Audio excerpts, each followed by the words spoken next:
another exciting Monday Night Forum, and at this point, we would like to give you your safety briefing, which is a pre-recorded briefing from the Naparima Boys High School. Welcome to the Naparima College Auditorium. We ask that you please pay attention to the following safety information. At this time, please turn off all cell phones or engage the vibrate-only feature of the device. Washrooms are located in the lobby area at the top of the auditorium and to the left and right of the stage. All movements up or down the amphitheater section of the auditorium must occur along the sides where a handrail is provided. In the event of an emergency where an evacuation of the building is necessary, please proceed quickly and calmly to the nearest exit. Please take a moment now to identify which exit is closest to you. There are 3 exits located along the top of the amphitheater, and one on the left and the right at the bottom. Thank you for your attention, and we hope you have a good experience with us. Also, ladies and gentlemen, just to let you know, tonight we have a full medical team on board here tonight. Dr. Ryan and his team, and they are located to my left. And we hope you have a great night tonight. Thank you. Ladies and gentlemen, please stand for the national anthem of Trinidad and Tobago, done by Stefan Jaikaran, and keep standing for the prayer done by Pastor Colin Lezama.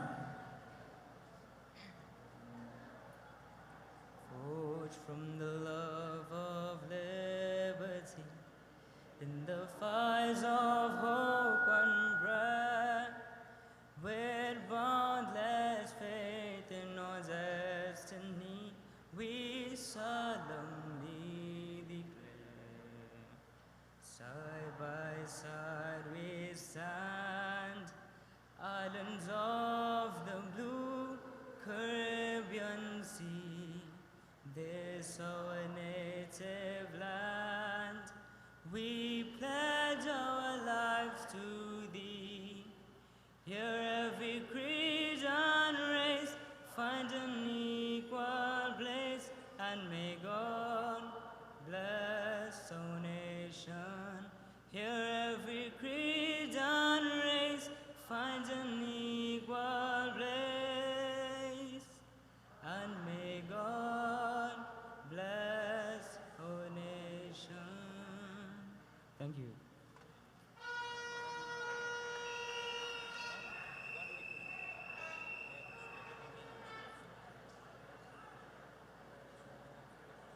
Good evening all. My brothers and sisters of all faiths, I invite you to join your prayer with mine. We come to God in prayer. Let us pray.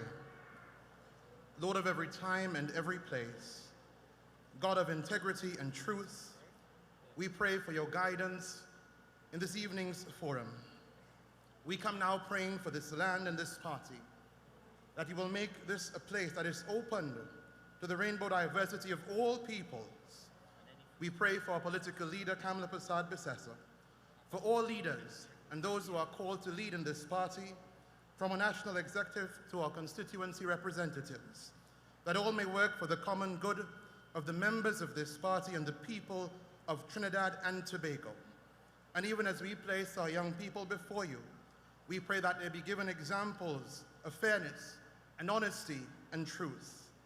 Protect our parliamentary representatives, all engaged in public life, our councillors, our aldermen and alderwomen, and even their families. Protect, guard, and guide as only you can. Direct those who influence opinion through media, that they speak even now as you, O Lord, will guide. Lord of every time and place, we pray for wisdom. We pray for a people committed and dedicated to the welfare of this party.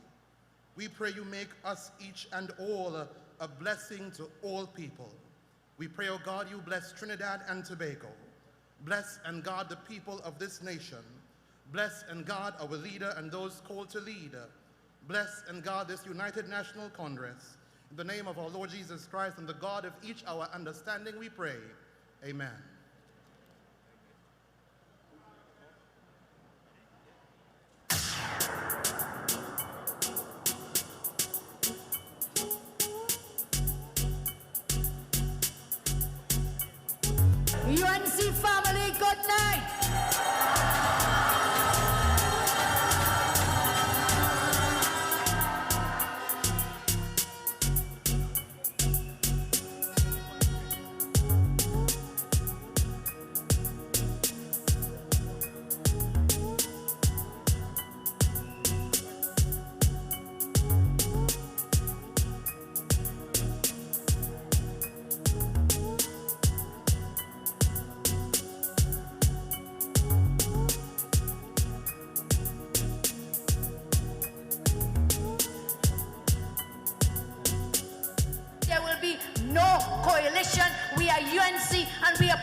one leader, and there will be one government, the government of the UNC.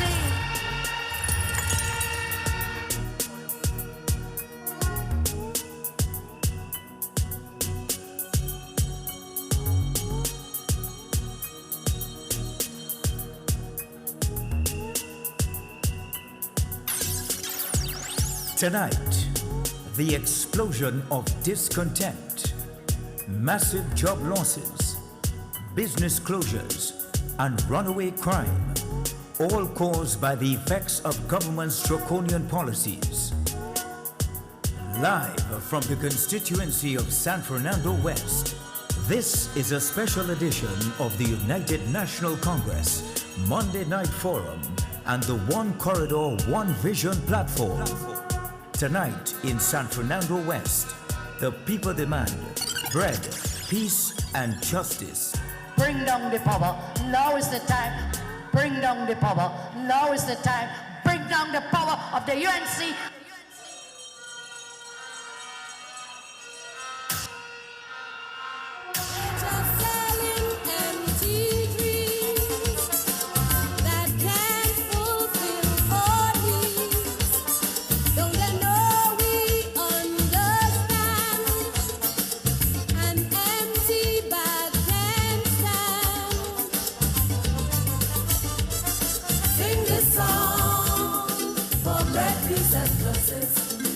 Live from the constituency of San Fernando West, ladies and gentlemen, please welcome environmental engineer Sastra Maharaj.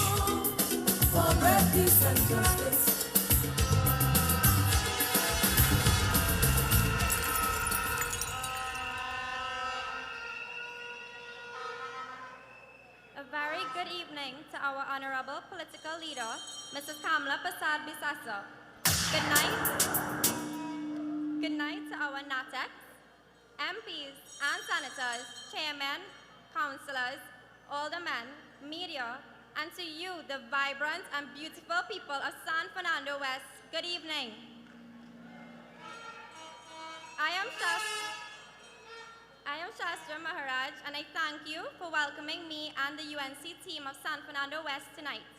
It is truly an honor and privilege to stand before you this evening as a young Southern businesswoman who has become more active in this important marginal seat of San Fernando West, especially after being negatively impacted by the drastic downturn of this economy.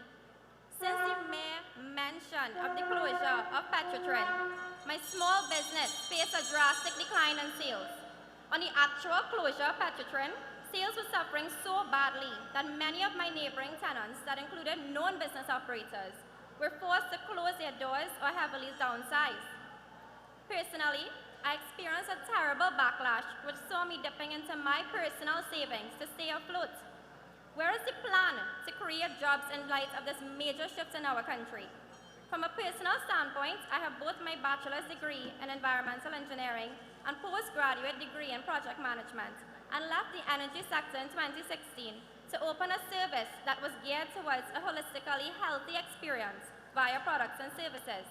In light of everything that has happened, where is the incentive for young small business owners who take the risk of following their passions to strengthen the business sector and create jobs? Over the past few weeks, several members of our team have been tirelessly walking the streets and meeting with as many of you as possible to listen to your concerns and let you know that you do have hope again. Every angle you turn, we see the same message that pleads with us to notice the critical state of our economy and by extent our nation. The young entrepreneurs and the UNC are ready, more now than ever, to take us out of this crisis that we are in. Crisis, I say, as that is precisely what we are in, a state of crisis. A crisis is defined to be a time of intense difficulty or danger, or the turning point of a disease, when an important change takes place, either indicating recovery or death. How much more damage are we going to allow our beautiful nation to undergo before we decide to put a stop? This nation, simply put, is dying. In every sphere of human endeavor, we are dying. Let the UNC be the road to recovery.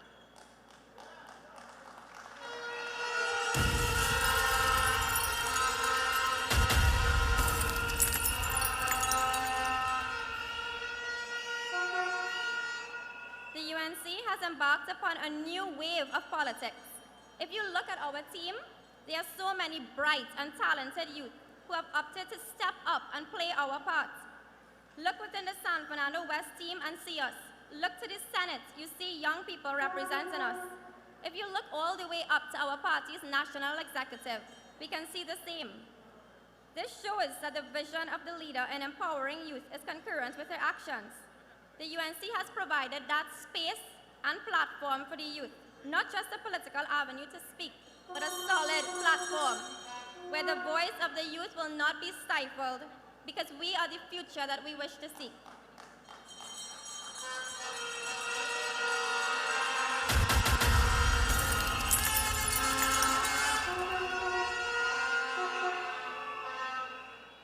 This is really a new wave of politics geared towards shaping the future we want as opposed to settling for what we get force-fed. You must be familiar with the saying that you cannot ask a clown to stop being a clown. But you need to ask yourself, why do you keep going back to the circus? We control what we allow, and what we have allowed flourished into so many branches that are presently stifling our growth. We need to take accountability for what we have done. From a business standpoint, a business is only deemed successful if it has properly met the needs and standards of its customers. Now let us equate this directly to politics, where the government is the business and we are the customer. Are we satisfied? No. Are our standards and expectations anywhere close to have being met? So then, if we do not keep visiting a business that we become completely disenchanted with, why are we then allowing the continuance of a government that has blatantly failed us over and over again? We need to step up and end this circus. The power lies in our hands. More importantly, the power lies in our voting finger. Let us say enough. Enough of the failure. Enough of the misappropriation of funds. Enough of the retrograde in our healthcare services. Enough of the inattention to youth development and struggle. Enough of the mishandling of resources. Enough of the idleness, and enough of the lies. When is enough enough? Are you not fed up? We are. So tonight I say, this is enough.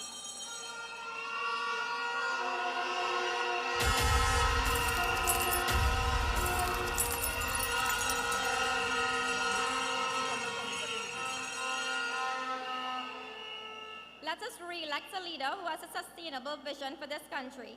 Let us step up and get the PNM out. Thank you.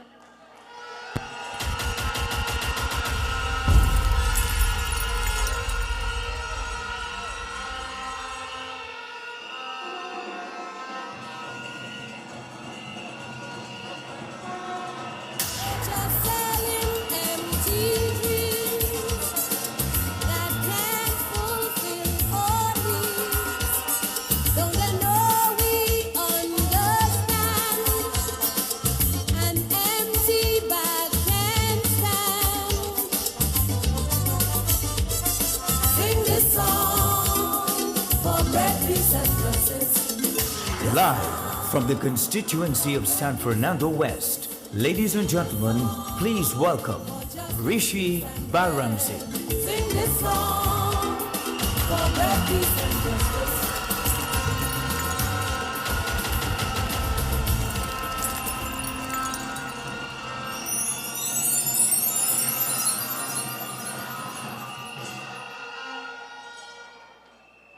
Pleasant good evening and a warm welcome to the Honorable Political Leader, Mrs. Kamala Persad Bissessa, Members of Parliament, and the UNC family from San Fernando West. I am Rishi Balramsingh, a young entrepreneur and sportsman. Tonight, I have the privilege of addressing this beautiful sea of yellow at my past alma mater.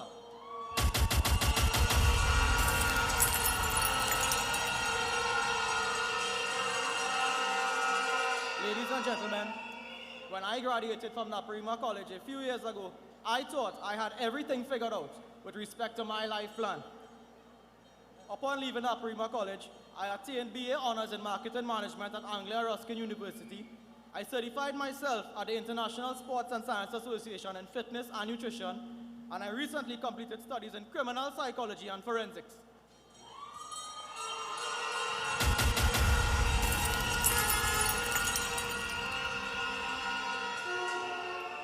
Sounds solid, right? I thought so, until the economy took a turn for the worse and crime became rampant. I found it difficult to get a job, even though I'm well qualified. I worked in a family business until I was able to gain employment elsewhere with an engineering company, which unfortunately laid off dozens of workers, myself included, due to the falling economy. I then decided to invest in 2 business ventures, which I eventually had to close down because of constant robberies and rampant crime in Trinidad and Tobago. I proceeded back to the family business, which was at an all-time low due to the economic crisis.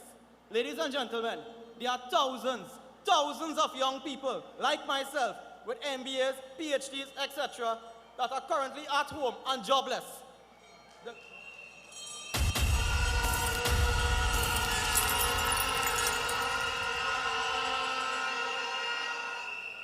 The constant increase in the cost of living makes it almost impossible for my fellow youths to survive.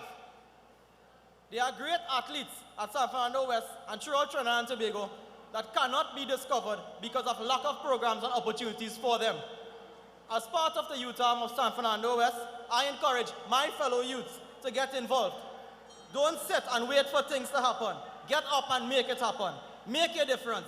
Build a better today for tomorrow's generation.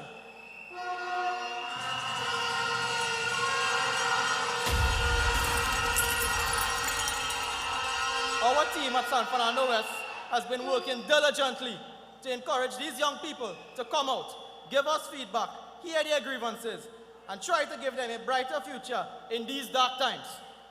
To draw a reference, I go to Skinner Park a couple days for the week, and the general consensus there from the old, the young, and the in-between is that the park does not need a $150 million revamp.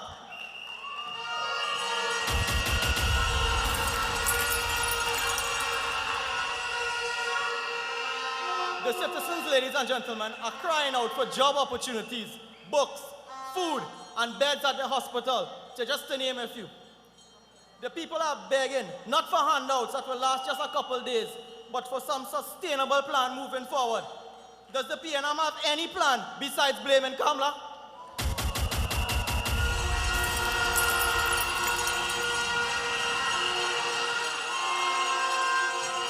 Ladies and gentlemen, is spending $150 million on the park really necessary, especially at this time? The residents of Marabella and environs are complaining about another horrible investment with noise from the Brian Lara Cricket Academy, or should I say the Party Central, is disturbing sleep and peace at night. How is this Party Central helping us as a nation? It is also alleged that the youths of Mbakade, the backyard of where I was born and grew up, claim to have only seen the PNM foot soldiers a couple times since the last general elections. Firstly, after we mobilized Maxis from Mbakade to go to another forum, the PNM visited to ask the youths why were Maxis allowed to leave there and return safely in yellow.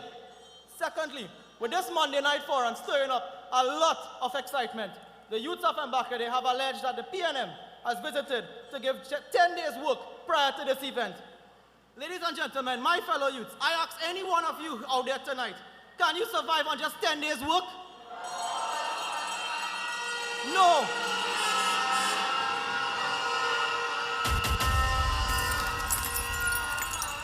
The youths are tired and fed up of this incompetent, rowdy administration in Trinidad and Tobago. I want to tell the PNM tonight that the youths of San Fernando West are at the forum and have advised that Mbakade has gone UNC, Roy Joseph has gone UNC, Marabella Train Lines have gone UNC, the nation has gone UNC. Brighter days are coming, ladies and gentlemen. The sun will rise again. Thank you.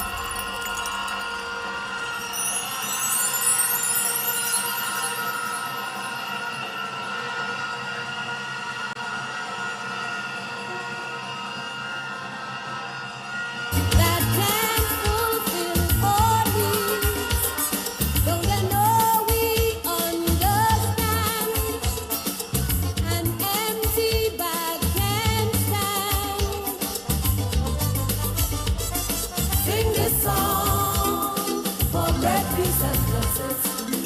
Live from the constituency of San Fernando West, ladies and gentlemen, please welcome entrepreneur Sachin Maharaj. For great peace and justice.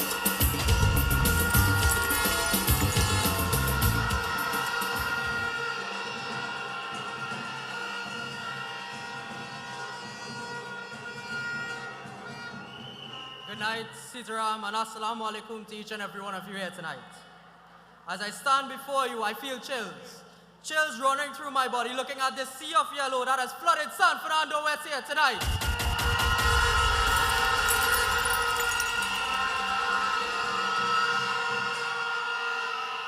My name is Sachin Maharaj, past student of Presentation College San Fernando and a holder of a bachelor's in laws from the University of London.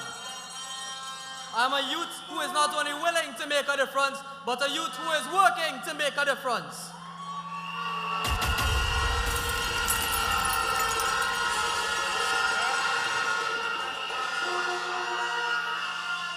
In planning my life's path, I decided to work for myself.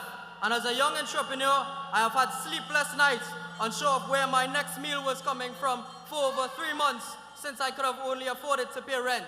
The choice of a place to live, shelter over food. Why do I share this private piece of information with you here tonight? This private piece of reality? For pity? No, of course not. This is no unique situation, my brothers and sisters. This is the reality of what thousands of families are experiencing on a daily basis in Trinidad and Tobago, with layoffs from Petrochin, TSTT, Ansa McCall, and many other companies. Our people are growing hungry every single night in Trinidad and Tobago. Our farmers are being victimized for a basic right to water. Our way of life, as we once knew it, is slipping away faster than we realize. No longer can we stroll through the streets with our loved ones. No longer can we go to the beaches with our families without fear of death or persecution. Our youths have no access to jobs, and for those lucky enough to have access to those that are available, you are now underpaid, exploited, and abused.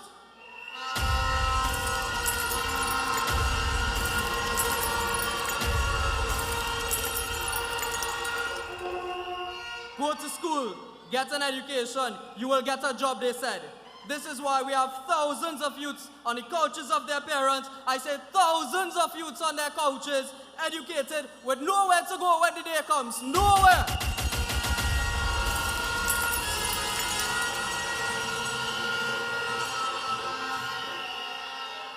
In today's society, we face higher rates of frustration, anxiety, and depression.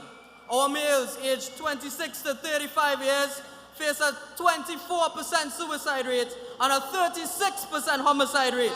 Our women, the very backbone of our country, aged 25 to 40, are found to be 3 to 4 times more likely to be depressed than men.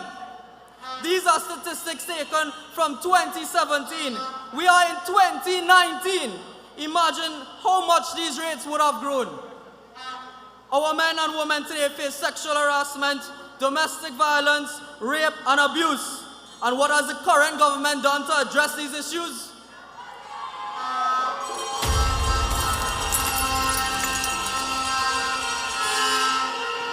No, they did less than nothing. Here tonight, this is my message to my brothers and sisters. Stop asking for permission to do what is right. Forget what it looks like to other people. Do not fear criticism, embrace it. Seek counsel from those who have achieved what you want to achieve. And most importantly, get up, get involved, and do what is right. We are San Fernando West, and we are proud. Thank you, and good night.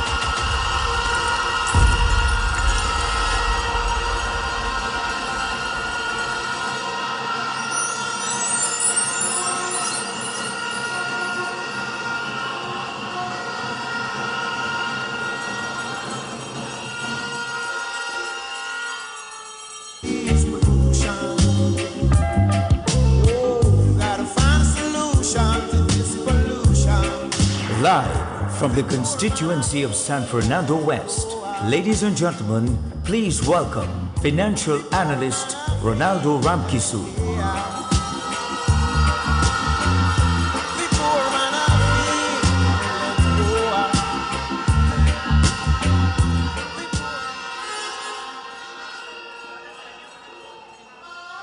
A very special good night to the Honorable Kamla Prasad Bisesa, colleagues, and to my entire UNC family.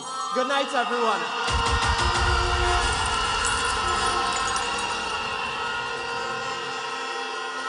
Growing up as a child, I was told the same story that most parents tell their kids.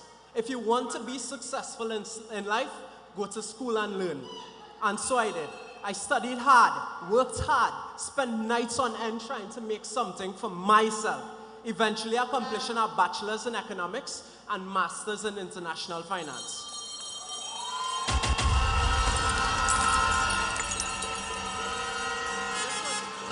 This was my way of realizing my dreams of gaining meaningful employment where I could put what I had learned to use, only for these dreams to be stifled by this uncaring PNM administration. This Rowley Imbert Young administration must go. The PNM government must go.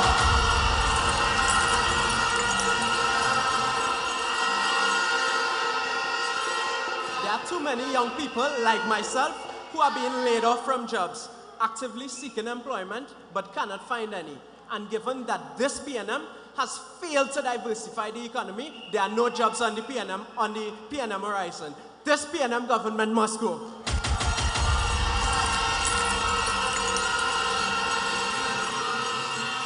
Under the Honorable Kamla Prasad Bisesa, over 56,000 jobs were created.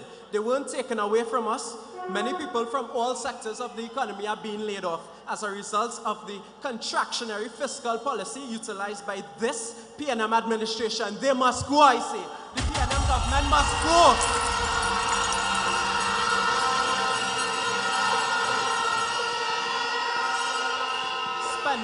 Spending $5 million of our taxpayers' dollars to accommodate the Venezuelans' registration process. Have you all thought about the social and economic repercussions of these additional persons within our country? Unemployment, inflation, crime, poverty, reduction in GDP and GDP per capita? According to the central bank governor, it is expected to cost an estimated $620 million a year to facilitate and support these Venezuelans. But what about us? What about the youth? What about us? What about the youth? What about your children growing up in this country who would need help? We youths are supposed to be the future, but we are not hearing anything about job creation, job development, or jobs in general. This PNM government must go. I said they must go.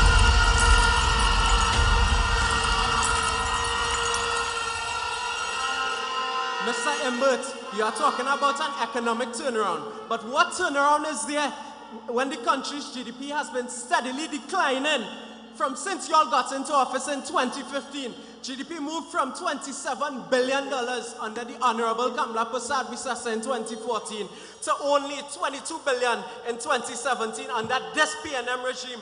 The income that each household earned has steadily been declining as well, and that is as a result of the increases in the unemployment rate. Is this a turnaround?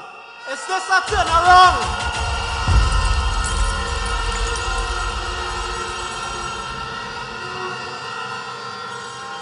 When you speak about the inflation rate being at an all-time low, during recessionary periods, it is expected to be low, given that the people, we just don't have the money to buy the goods and services. Many of us are struggling to buy basic food items. Food prices continue to rise while wages remain relatively constant. And that's for those who are fortunate enough in maintaining their jobs. For those that are unemployed, like myself, you know the saying goes, crap or smoke we pipe. The PNM must go.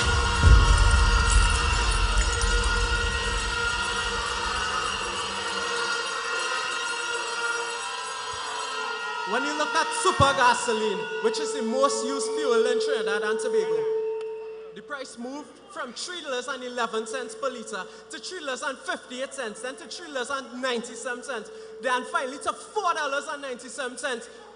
Are you going to increase it again in the upcoming 2019-2020 budget?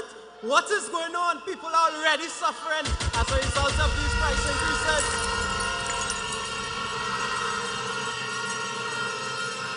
What turnaround is there?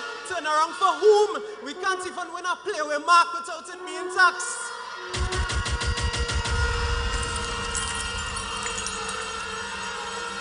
All this government know how to do is tax, and incorporate more tax. Get rid of them. The PNM must go.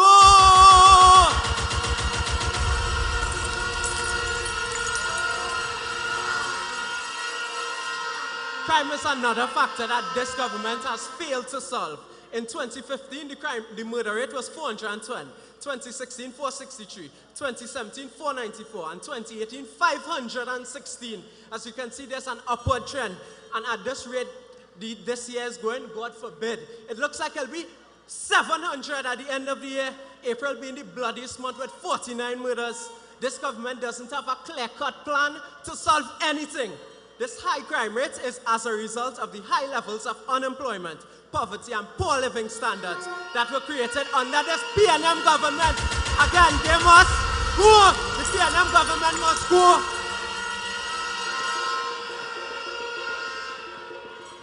You know what they say? You never miss the water until the well runs dry.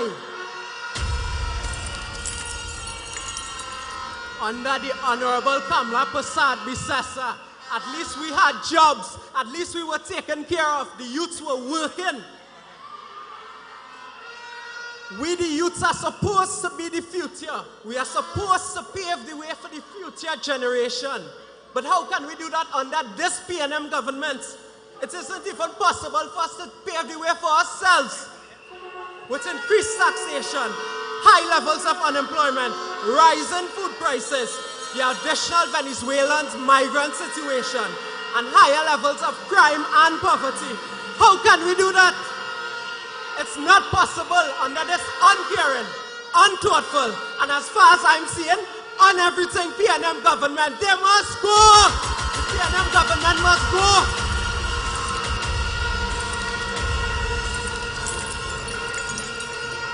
Thank you and good night. The PNM government must go!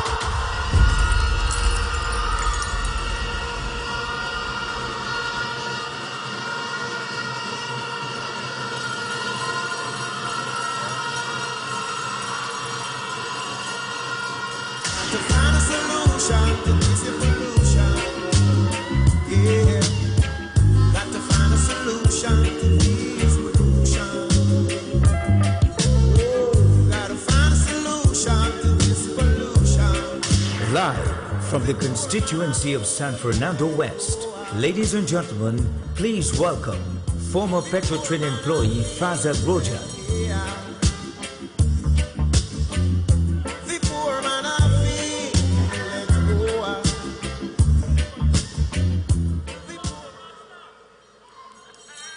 Political leader of the United National Congress, the Honorable Mrs. Kamla Persad-Bissessar, members of Parliament, other esteemed members of the party, members of the media, ladies and gentlemen, good evening.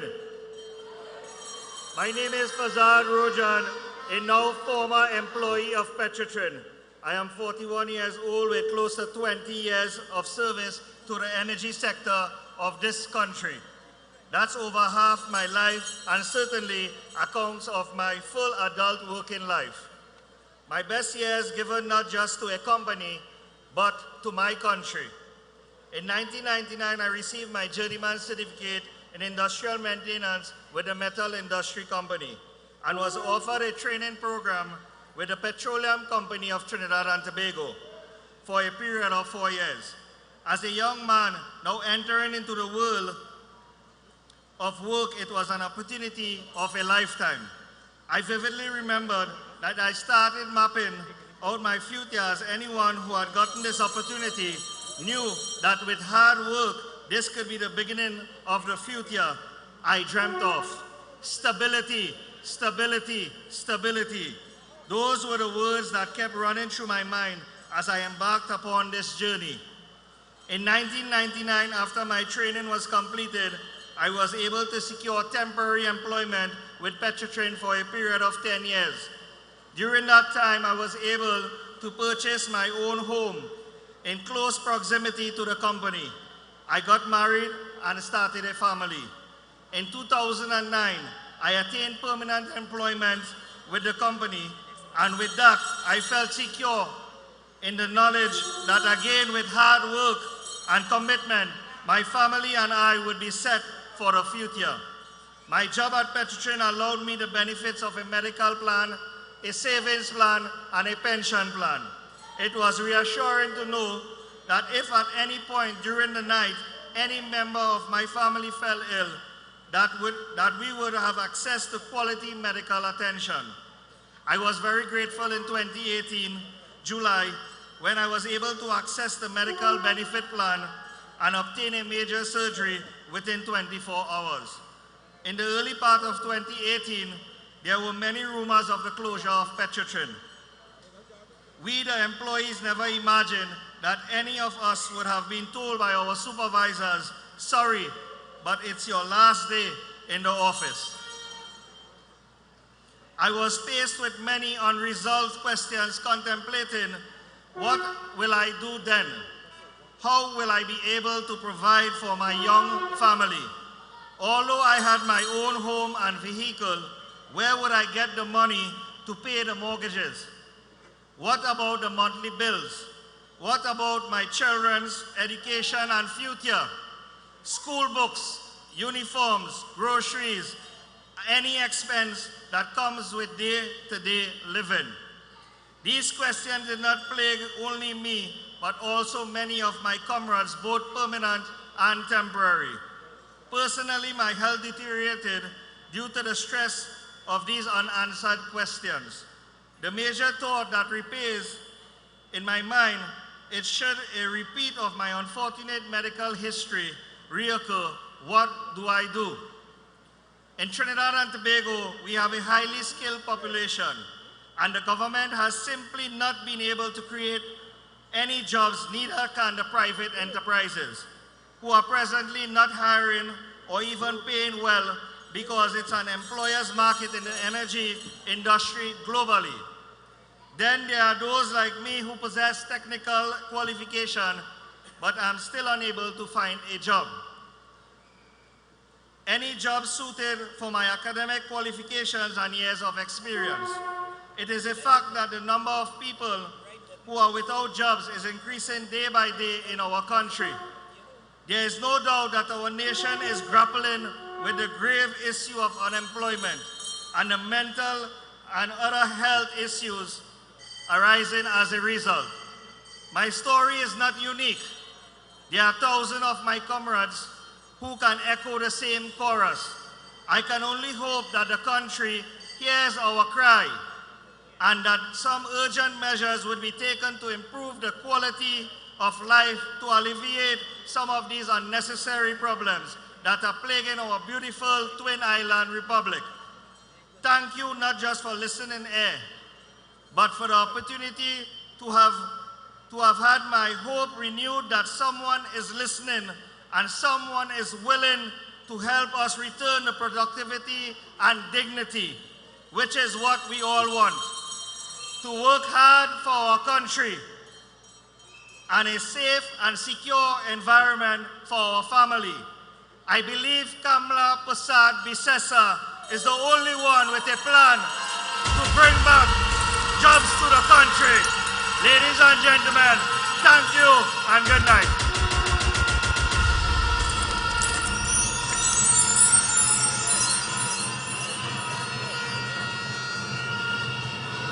To find a solution to this pollution, yeah. Got to find a solution to this pollution. Oh, gotta find a solution to this pollution. Live from the constituency of San Fernando West, ladies and gentlemen, please welcome Coordinator for the constituency of San Fernando West, Danny Moharaj.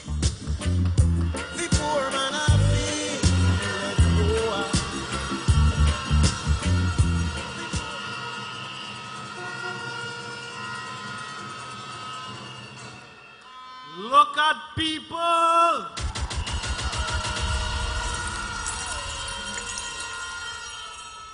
Good night, esteemed political leader, members of the United National Congress who have gathered here in their thousands upon thousands upon thousands in the hills of San Fernando here. I say here tonight in San Fernando, together as a nation, we ring the alarm and we sound the sirens. This Rowley government is a national disaster. Do you agree?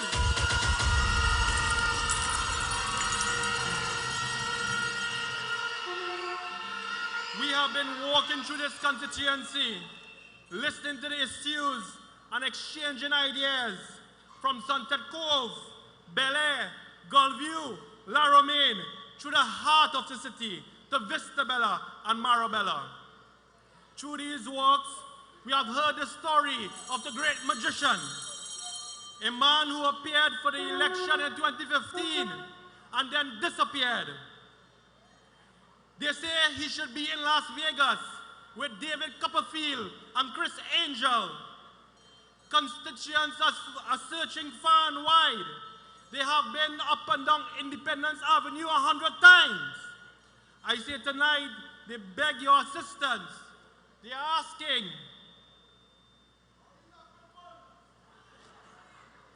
if you see this gentleman, please contact San Fernando West.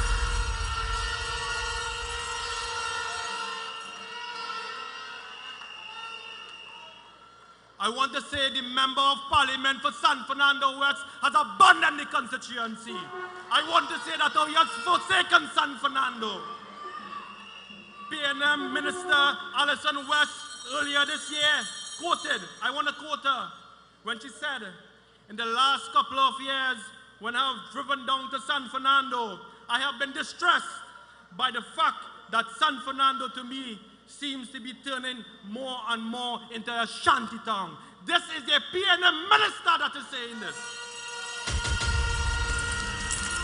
Friends, in San Fernando, many businesses have been forced to close down and many more are on the brink. Owners report between 50 to 80% decline in revenue. Businesses have to be subsidized by personal savings and borrowings. But for how long? But for how long?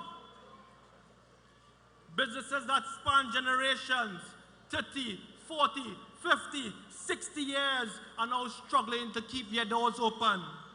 I still see the face of the gentleman who told me of his 50-year-old jewelry business that is now on the edge. The strangling hands of the PNM brutal economic policies may soon leave these glass cases empty and put a death to a legacy story.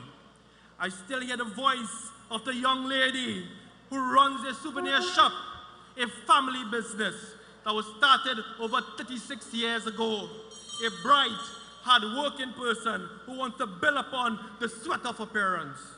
She is now saying that those shells with key holders and trinkets of pan and other local craft may soon have to be cleared.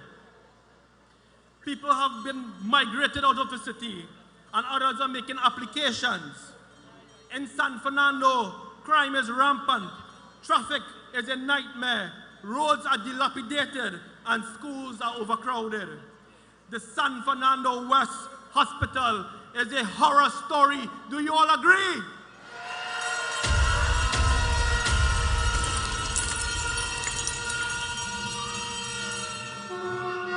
Our great leader, the Honorable Kamla Persad-Bissessar, was implementing a master plan to improve the public healthcare system. Remember well, it was under her leadership that the San Fernando Training Hospital was built very close by.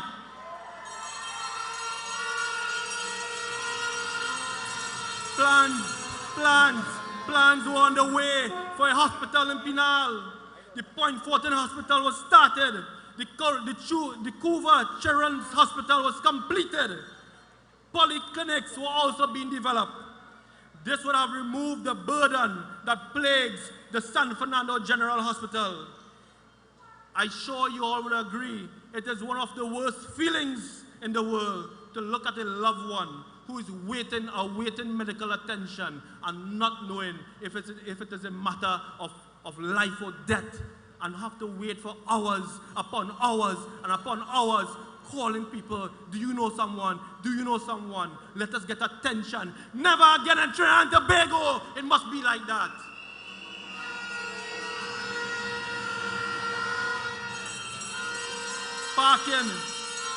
Parking is also a major problem in San Fernando and a serious impediment to businesses like in High Street and St. James Street and Mokarapo Street.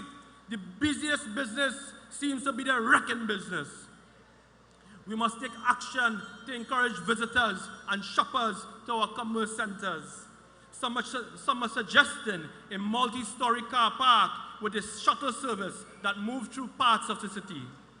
Friends, people are struggling to pay their bills, meet their loan commitments, send their children to school, and put food on the table, while the Member of Parliament gets his champagne wishes and caviar dreams fulfilled. Do you agree?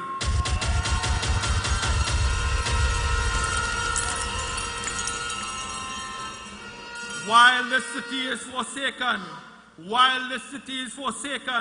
other cities are innovating and advancing around the world. The concept of smart cities are taking effect. Technology is now being used to create new levels of convenience and safety. For instance, cities like Chicago and Baltimore are using smart surveillance, real-time crime mapping, gunshot detection systems, which can reduce crime between 30 and 40%. Places such as Hamburg and Amsterdam are using smart parking facilities where sensors are used to indicate vacant parking spots, which is shown on an online application. Cities as London and Vancouver have real-time transit systems. Look at this. Look at where places in the world are. We are here bright people. We are rated as a very rich country in the Caribbean. And why it is we cannot be at those levels? It is based on the type of administration of the People's National Movement who has governed us for far too long in Trinidad and Tobago. Austria's capital is reputed to be one of the world's greenest cities. Vienna is projected to install over 300,000 solar panels by 2020. Why can't we make San Fernando a smart city too? But I say to you, to have a smart city, we must have a smart government. But what we have is a rolling government.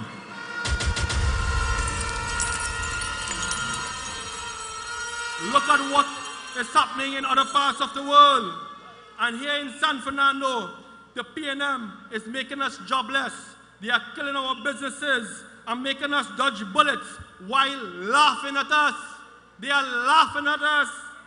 Friends, we have been listening to the man of the street, to residents, business people, religious leaders, and other stakeholders. And we are devising extensive programs to give new life to this forsaken city. We will make San Fernando the great city it ought to be.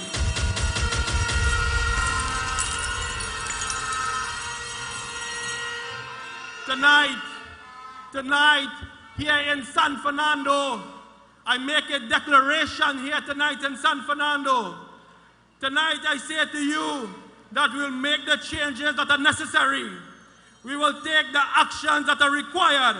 We will come together in a magnificent collection of human will and determination to free ourselves from those that want us to be prisoners in our own homes, from those that are crushing the spirit of free enterprise, and from those that are snatching away the education from our children. Tonight I say that we are indivisibly connected in our freedom pursuit. And I see a day ahead into the future when from the top of San Fernando Hill, we can look upon a glorious city. And in the words of the great late Martin Luther King, we shall say, free at last, free at last. Thank God Almighty, we are free at last.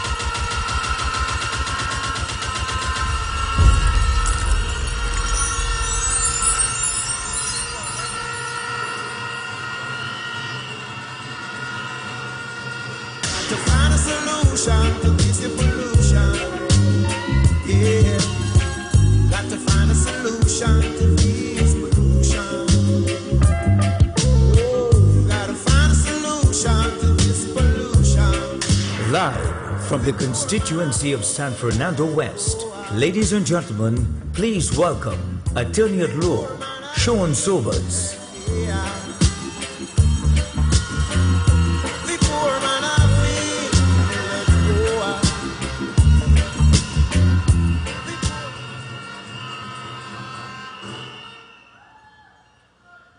Good night to the Honorable Political Leader, Ms. Kamla Persad-Bissessar, Senior Counsel, Honorable members of both Houses of Parliament, members of the National Executive, and you, the distinguished members of the constituency of San Fernando West.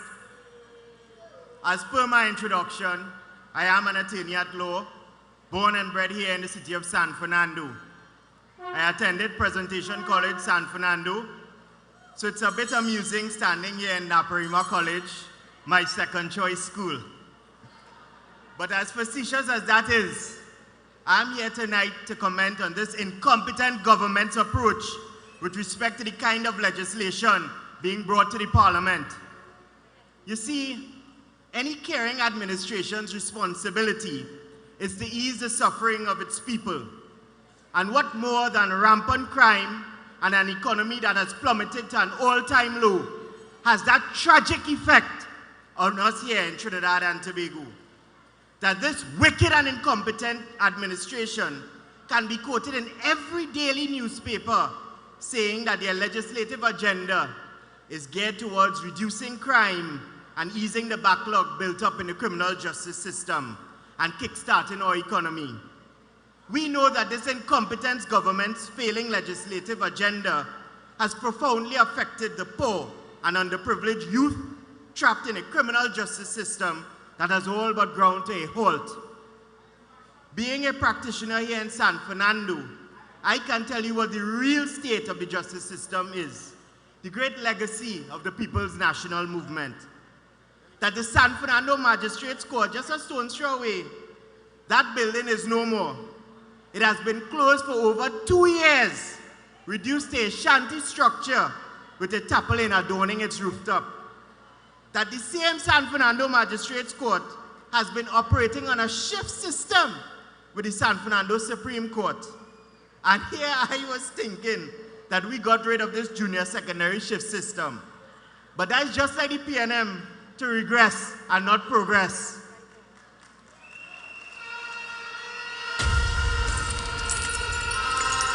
That because of the now onerous burden placed on the court building by the sharing of 2 court jurisdictions, resources have begun to run thin. There are daily complaints of lack of basic items such as toilet paper, and the kitchenettes for staff are running thin. Amenities and resources such as the air conditioning and recording system in some courtrooms are non-functional. That the situation was so bad that recently a sitting High Court judge of the San Fernando Supreme Court complained that the court neither had ink nor paper to print orders and judgments of the court. That the incompetent response of these issues by the People's National Movement is to stand up in the Parliament and talk about a suite of legislation and a suite of laws. The judiciary can't even buy a sweetie, but they're talking about suite of legislation.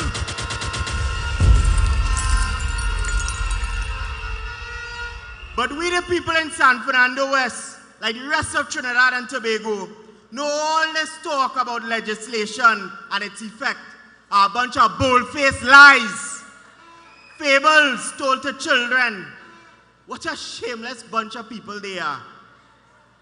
I want to tell this lying, incompetent PNM administration that we here in San Fernando West, we aren't children. We are responsible, hard-working adults, and we know the truth. What we know to be the truth is that crime is on a daily rise in the southern city. What we know to be the truth is the shooting of 2 persons in Taradale on the 13th of May 2019, which resulted in the death of Ryan Alexander. What we know to be the truth is the shooting death of a 71-year-old man, Joseph Phillip, after visiting his son right in front of the Gulf City Mall. The Gulf City Mall on the 18th of March of this year. What we know to be the truth is the double murder that occurred in January in Pleasantville of Jamie Donaldson and Akimi Wilson, which was caused by what the police say to be a high-powered rifle. A high-powered rifle in San Fernando? What we know to be the truth is that our once peaceful city of San Fernando is rapidly turning into a war zone. We have heard the truth of various business people being forced to close by my colleagues who spoke before me, signs of a failed economy. And we know what can only be described as one of the greatest tragedies to impact the people of San Fernando was the closure of Petrotrin. How many of us are hurt every single time we drive to and from San Fernando and notice that once eternal flame that burned so bright from the silo in Petrotrin has been extinguished by this wicked and callous Rowley government.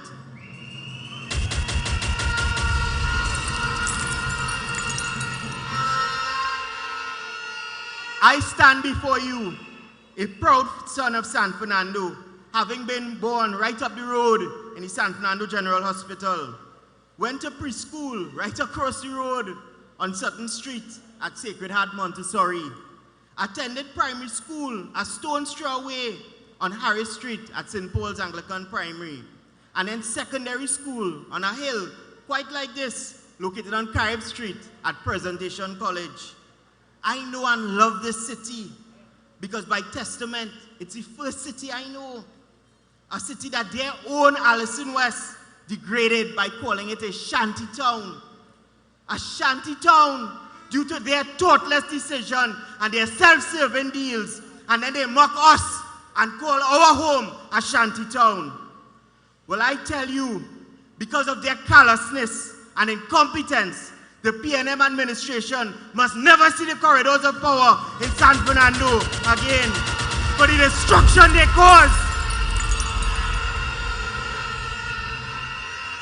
I can tell you that every time that incompetent government utilizes parliamentary space, it's not to proffer good legislation, but to spew political propaganda and what we in the Senate term empty talk. But I want to tell Dr. Rowley and his band of zealots something. I want Dr. Rowley and his band of zealots to know. I want them to know something that we the people of San Fernando West here already know. Something that can be considered a stinging indictment on their failing legacy. Empty talk does not fill empty wallets. Empty talk does not put food on empty tables. And empty talk does not fill empty bellies.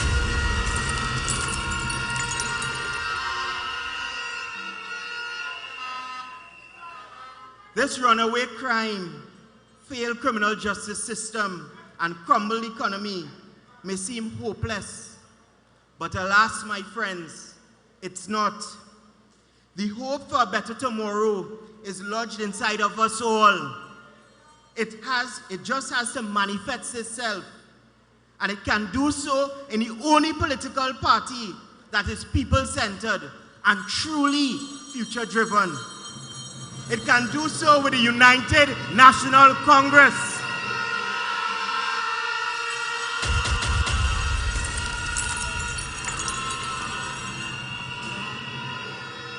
And it can and will do so under the leadership of Ms. Kamla Persad-Bissessar.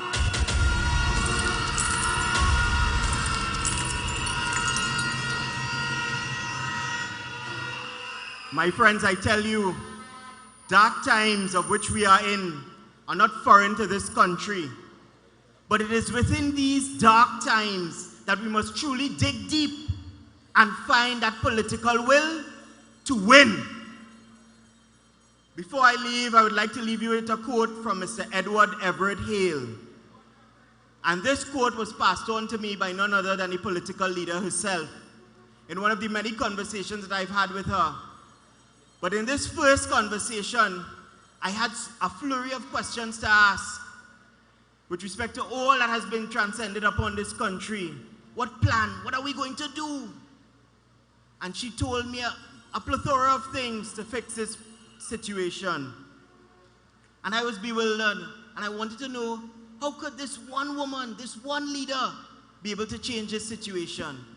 And that's when she told me, just like Edward Everett Hale, a revolutionary in the United States, who put forth his voice to abolish slavery and to bring education for all, she said, just like he did, I am only one, but yet still I am one.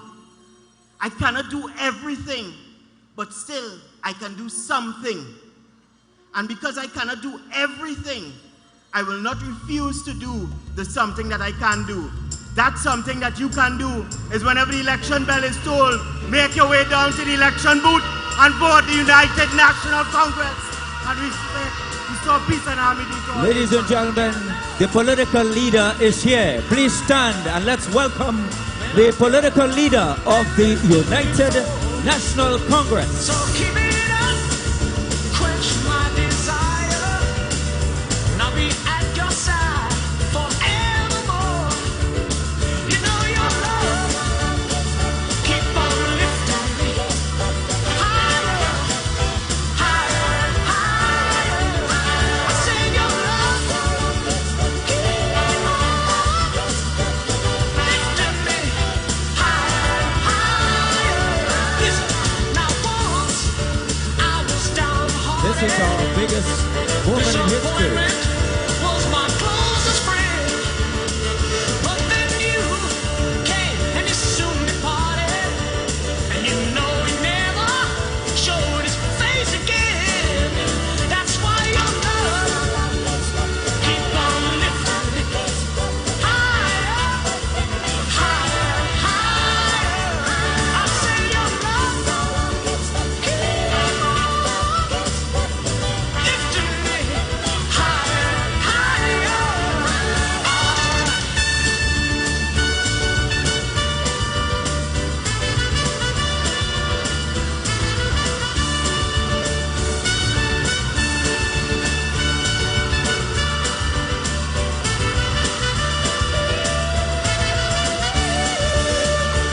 I'm so glad I found Ladies and gentlemen, let's welcome the political leader of the United National Congress, Kamla Persad-Bissessar. my loving arms around you, honey. I can stand up and face the world. But let me tell you, your love keep on lifting me higher, higher and higher. I say your love keep on lifting me higher and higher.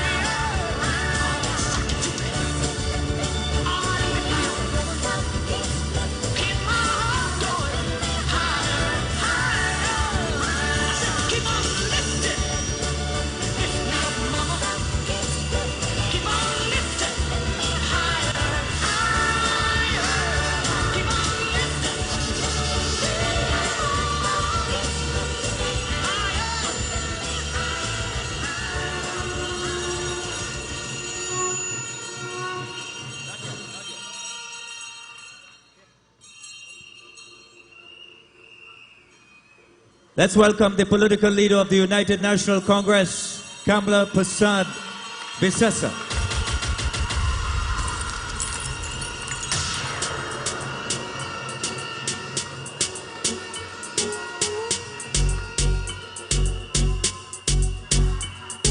UNC family, good night.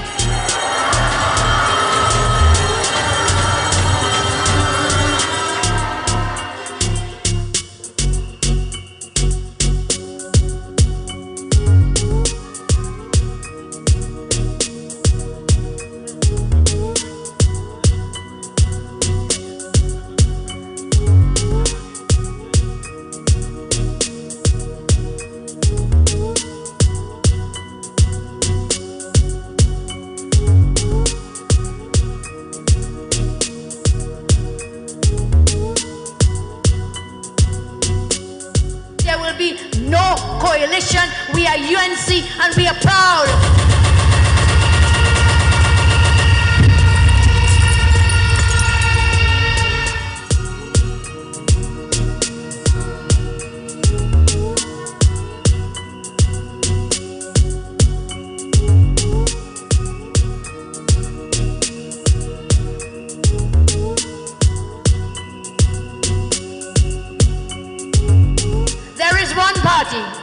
There is one leader, and there will be one government, the government of the UNC.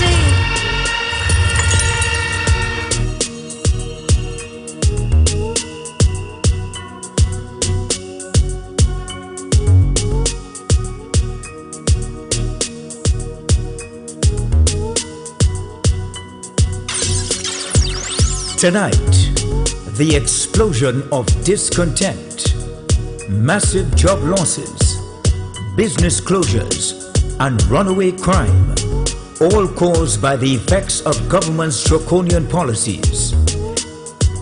Live from the constituency of San Fernando West, this is a special edition of the United National Congress Monday Night Forum and the One Corridor, One Vision platform. Tonight in San Fernando West, the people demand bread, peace, and justice. Bring down the power, now is the time. Bring down the power, now is the time. Bring down the power of the UNC. The higher you build your barriers, the taller I become. The farther you take my rights away, the faster I will run. You can deny me, you can decide to turn your face away. No matter, 'cause there's something inside so strong. I know that I can make it, though you're doing me wrong, so wrong. Live from the constituency of San Fernando West, ladies and gentlemen, please welcome business management student Mikel Kalis. Sufferers don't care who from dumb.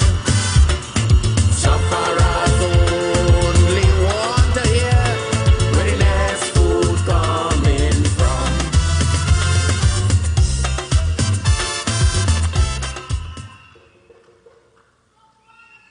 Honorable Political Leader, Mrs. Kamala Persad-Bissessar, Members of Parliament, Senators, Chairmen, Councillors, and to the people of San Fernando West and environment,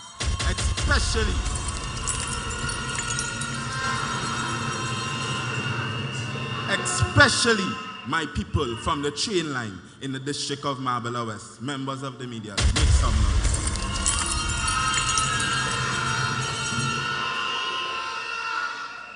You know, as a youth of my beautiful twin island, Trinidad and Tobago, I am very proud and delighted to see how many of you all came out here today to support and stand firm with us, the United National Congress.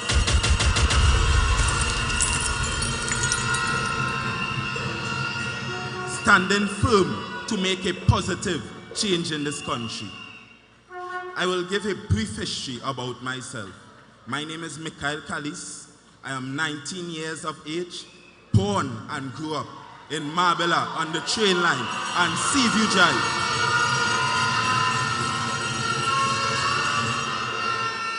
I attended San Fernando Central Secondary School, well known as MODSEC, and presently I am furthering my studies at the University of the West Indies, completing my last year there for my BSc in management.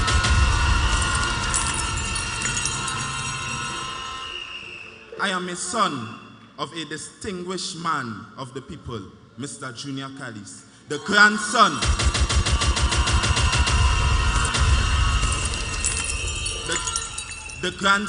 of the former councillor of Marbella West, Miss Gloria Kalis, and the nephew of the Dr. Leroy Kalis, well known as Black Stalin. I'm also a Calypsonian. Growing up around my father and grandmother, witnessing with my own eyes the love they shared to the people of Marbella and even people outside the area, from their hearts always motivated me to help people. They did social programs like Save and Protect the Children, which was a big plus in the area for the kids, Calypso Roving Tents, every carnival season, Mother's Day program, Father's Day program, summer camp for the kids, Diwali program, and Christmas trees. They helped to develop the infrastructure in the area. Another amazing thing they did that touched me was when the natural disasters hit the area, they were the first to be on site to help the people by delivering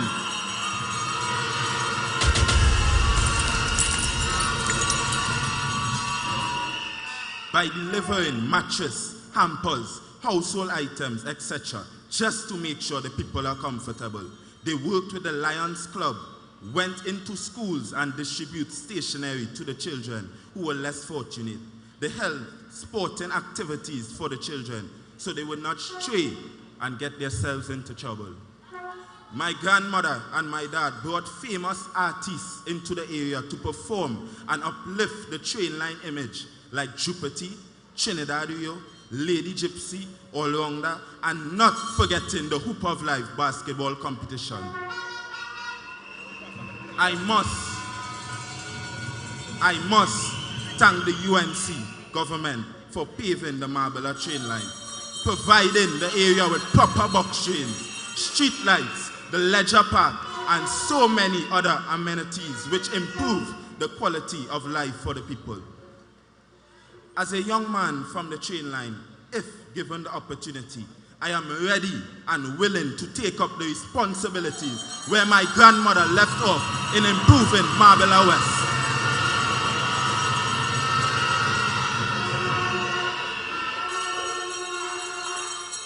My friends, as a youth who knows the pain of poverty, struggles, suffering, rejection, and cries in the wilderness, my concern is to seek ways of uplifting the grassroots people's lives and create avenues, especially for the youths of our country, so there will be less idling and more progress in positive ways.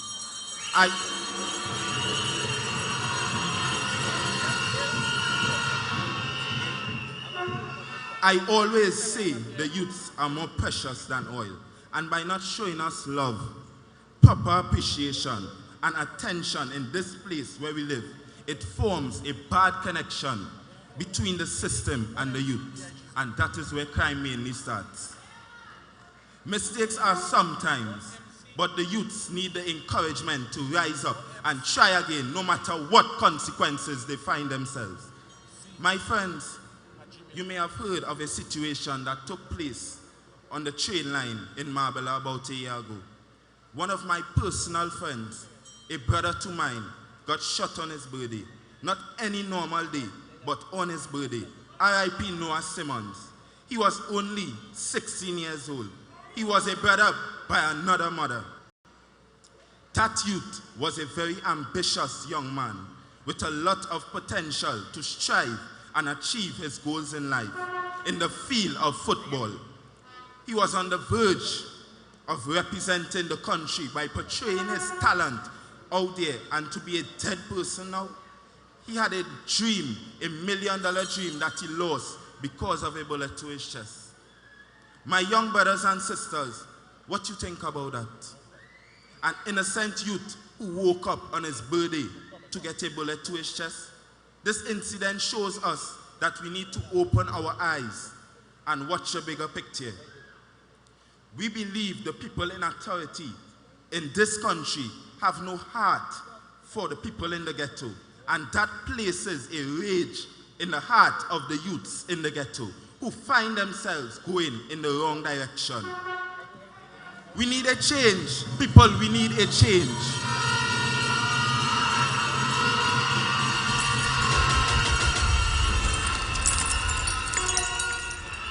When I heard the news of my friend's death, my belly hurt like if Noah was my blood family. But he wasn't blood by family, but blood by loyalty. Leaving your house nowadays and reaching back safely is such a blessing that we need to cherish due to how things are in the country. I know, and you know, good things come from the ghetto. And that is a fact. But the pressure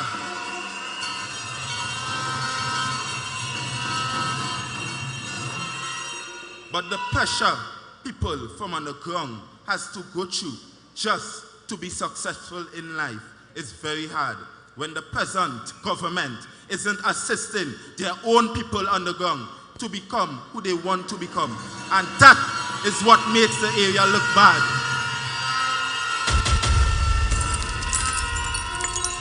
Because people head on to making their money by doing illegal things. So my people, good things do come from the ghetto.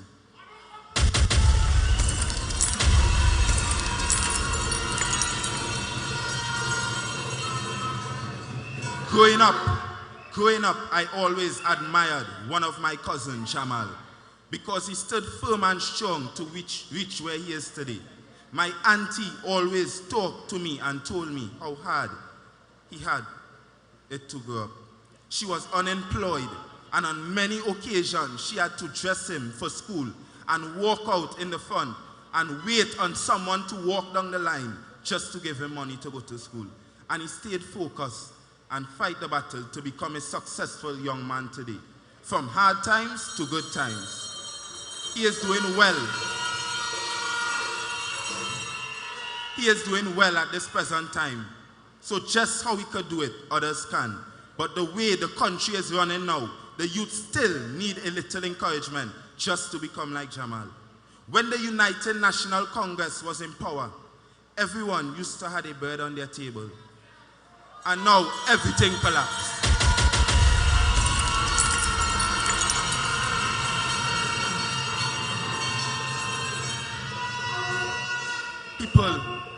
People, we need to put God first, love ourselves, love everyone, and uplift our country. No one is perfect. And to become the best, all depends on your mindset. So I am pleading to the people, not only of San Fernando West tonight, but the entire country, to stay focused and do the right thing by putting your finger by the rising sun when the time comes.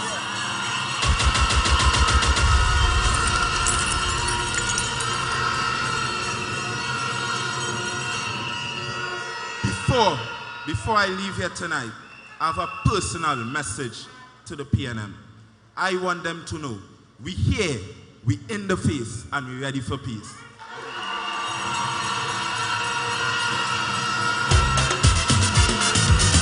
Anytime you bounce up a racist and you hear them running them out, it have a whole set of people don't care what they talking about. A racist is someone living happy and all their family doing well. So race talk is really not for people in the ghetto catching hell. Now tell them racists, sufferers don't care about color. Sufferers don't care about race. Sufferers don't care who migrate from where or who living in who place. Sufferers don't care. The higher you build your barriers, the taller I become. The farther you take my rights away, the faster I will run. You can deny me, you can decide to turn your face away. No matter, 'cause there's something inside so strong. I know that I can make it, though you're doing me wrong so wrong. Live from the constituency of San Fernando West, ladies and gentlemen, please welcome former Presentation College students, Luke Bahadur Singh and Eason Leslie. Something inside so strong.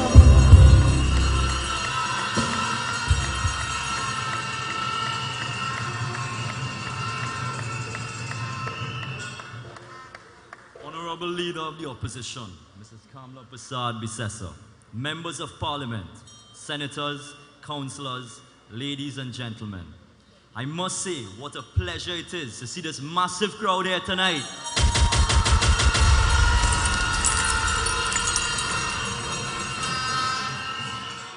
San Fernando West, are you in the house?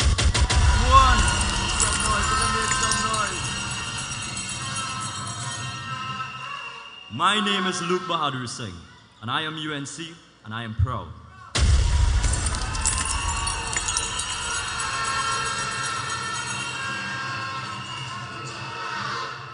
You know, I'm back in a school hall here tonight, and I remember those childhood days when we couldn't even wait to reach home from school.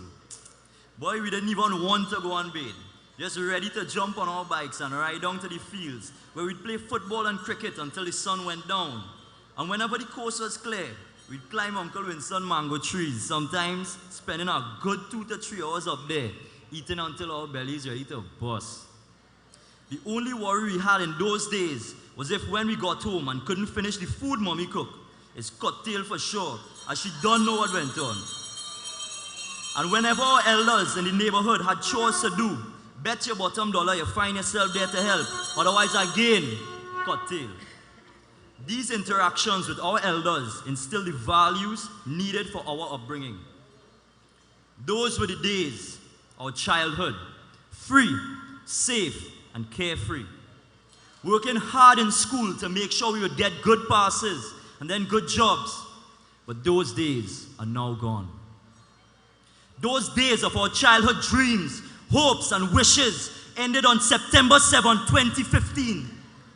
As today, the worry is not if you'd get your tail cut if you can't finish your food, but if we'd even have food on our tables to begin with. Far less if our children would even get home at all. Because under this Rowley government, we are afraid of our lives. We are afraid for our lives as high levels of crime and kidnapping cover our country in blood. Now parents won't even let their children play outside in their own yards anymore.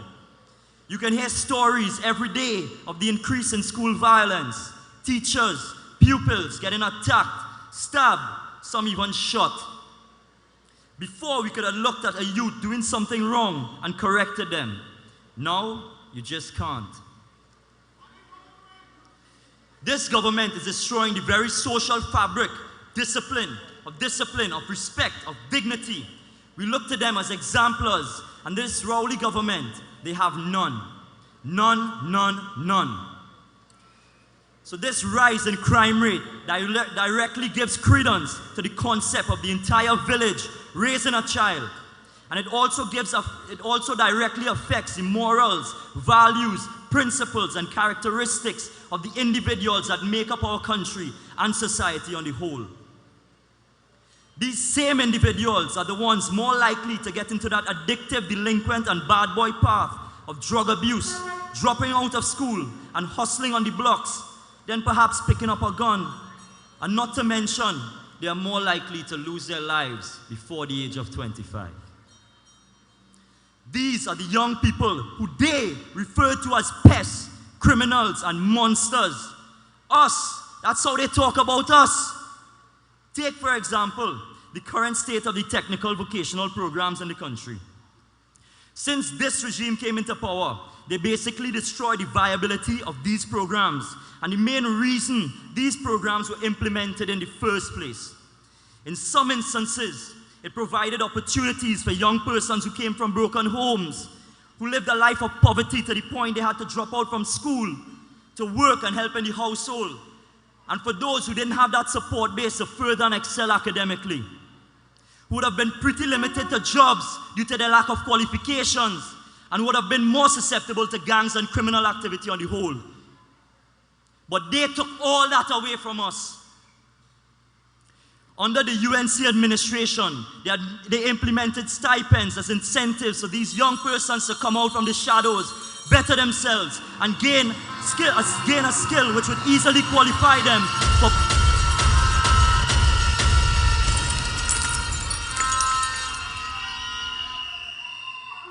gain a skill that would easily qualify them for well-paying, progressive jobs. They were now able to earn an honest living, keeping them off the streets and making idle hands productive again. This directly impacted the crime rate and assured a safer Trinidad and Tobago. Under this Rowley and Forrest-led administration, my father and other dedicated vocational teachers, lecturers, and patriots who gave up higher-paying jobs in universities to help our young adults because they knew the value of our fragile young ones and the important roles these programs played in society. These dedicated professionals were immediately let go without consultation, warning, and/or time for proper contingency planning. NESC and other tech-work institutions were downsized drastically and are now extremely limited in their course offerings. Some even closed down completely. The government completely stopped the stipends and instead imposed a charge on persons wishing to access these vocational courses. This became a huge disincentive to persons who needed it the most, and thus enrollment fell drastically. You think they're going to apply for a course to try and better themselves when you don't even have money to buy food? When some have a child to see about? No. When they have rent to pay? No. So do they have the tools to make a good, honest living? No. So what are they going to do? They may lose hope and very well turn to a life of crime. Under this current PNM, jokey and vile failure administration, we were able to see an exponential rise in crime, which led to our citizens living in a life of fear, to our country being blacklisted, international travel advisories being implemented, with basically all countries in the world advising their citizens not to travel to our country. Not to travel to our country. Basically killing the tourism industry in half the time of any party's political reign in office. What an accomplishment. And tell me something, since we're talking about for the people. Is this a caring government who deliberately set about to destroy over 50,000 jobs? In half the time, those same said number of jobs were created by our previous government led by the Honorable Kamla Persad-Bissessar.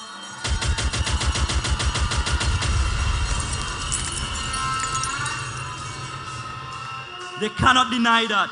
50,000 jobs. 50,000! And it is they who from September 2015 started slashing jobs left, right, and center. And to do it in such a manner and close these programs, institutions, and companies without any warning, consultations, transparency, and proper neighboring community planning in an already downturn economy, which, by the way, they are directly responsible for, but refuse to take responsibility other than following and sticking to their manifesto of blame Kamla for everything.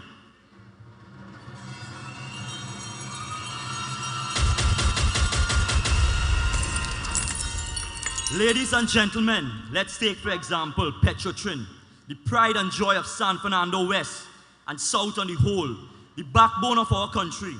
To close the refinery, and to close the refinery, even though 3 reports said the company was viable, and to do it in such a saga. 1 minute they're closing, the next minute they're not. Then boom, all, thousands of workers were sent home, and the refinery was shut down. For what reasons? I don't know. Guess we have to ask Rowley and Navy drilling about that one, boy.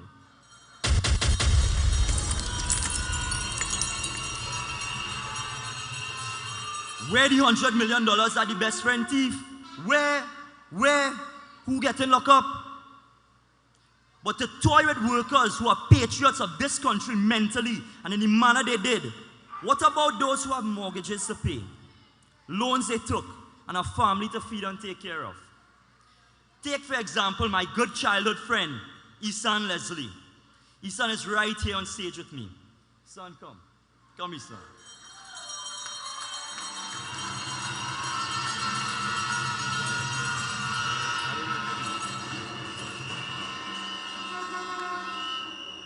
Now, Isan was one of the most promising and brilliant young men of our college in our time, Presentation College San Fernando.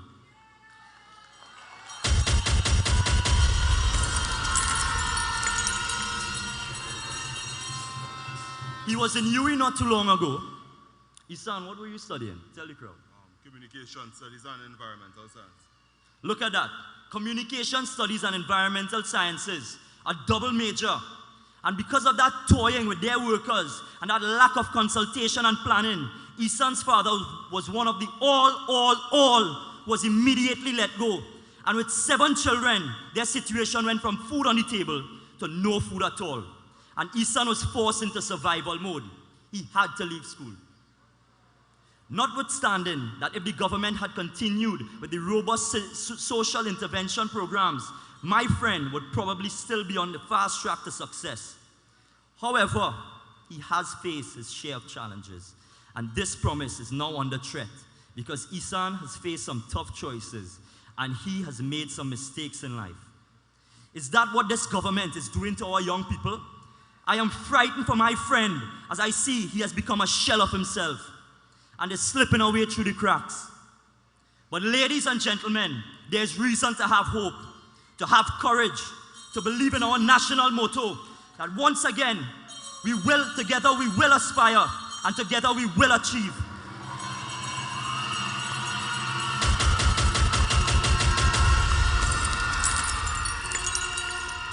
And we will succeed in removing this sorry excuse called this PNM government. We need to support this national movement for a return to good governance, respect, and dignity in this country. And we need to come together and support the UNC and the Honorable Kamla Persad-Bissessar to save this country.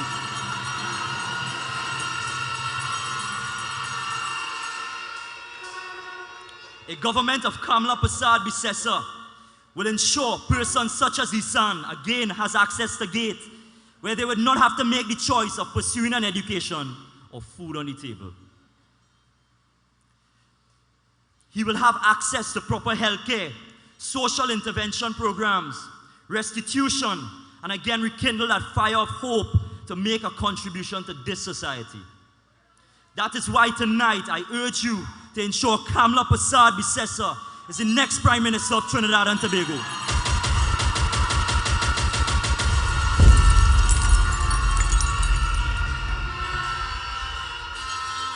Because she has given us a seat at the table. Every color, every creed, every race, every age. In every place and every space, let us come together. Let us delight in our differences. And let us take our country back again. With Kamla Persad-Bissessar, we will get San Fernando West working again. Ladies and gentlemen, fellow young people, I thank you.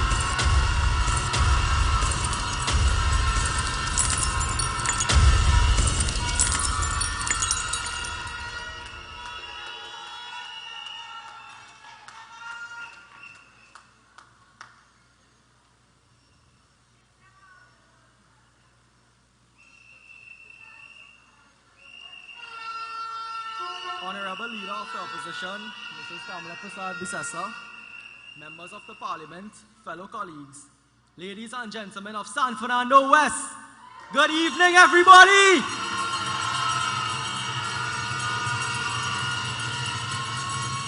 My task tonight is an easy one, to introduce someone who needs no introduction and whose portfolio of achievement speaks for itself. Let me take you on a journey of just a few of these accomplishments. There was a time when each and every secondary school Form 1 student received a laptop upon enrollment into their respective secondary institutions. I personally benefited from this individual's groundbreaking initiative and can definitely say the future of Trinidad and Tobago's young generation lies in their laptops. This laptop in every book bag initiative should not have been removed by the Rowley administration.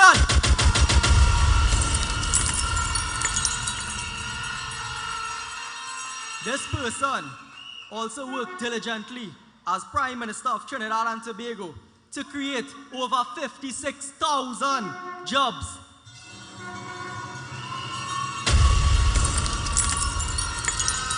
And every young man and woman who wanted to pursue a career had their choice picked of opportunities.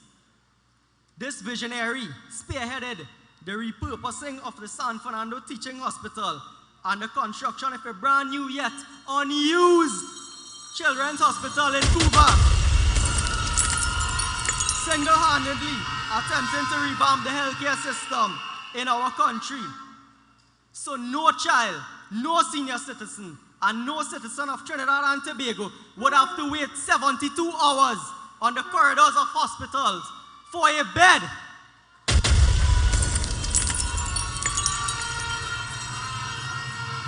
Ladies and gentlemen, boys and girls, people of San Fernando West, like I said, my task was easy. This woman needs no introduction, as her work speaks for itself and has left a mark in our hearts that cannot be forgotten. This lady is our political leader. She's like a mother of our beautiful nation and probably the best thing that has happened, not only to the UNC, but for Trinidad and Tobago.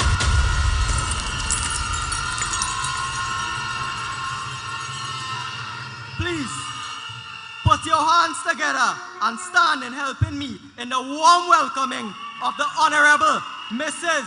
Kamla Persad-Bissessar, Senior Counsel, Opposition Leader, First Female Prime Minister, and soon to be serving the second term as Prime Minister of Trinidad and Tobago. Your love lifting me higher than I've ever been lifted before. So keep it up, quench my desire, and I'll be at your side forevermore. You know your love keep on lifting me higher, higher, higher. I say your love.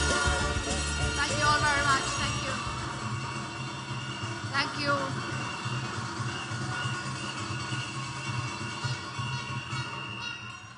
Thank you all very much. Thank you. Thank you so much. I just want to, before I greet you, I want to hail out. Remember I told you to bring the new faces, the young faces, and marry them with the experienced faces. Let's give it up for the young team we have here tonight. Shastra Maharaj, Rishi Balram Singh, Sachin, Ronaldo, Fazad, coordinator for the constituency of San Fernando West, Danny Maharaj, Senator Son Sobers, Mikhail Kalis, and we know your father very well, Mikhail. Thank you for joining us. Luke Bahadur Singh, Ishan Leslie, and of course the young man who gave me that very energetic introduction, Navin Singh. Give them all a round of applause.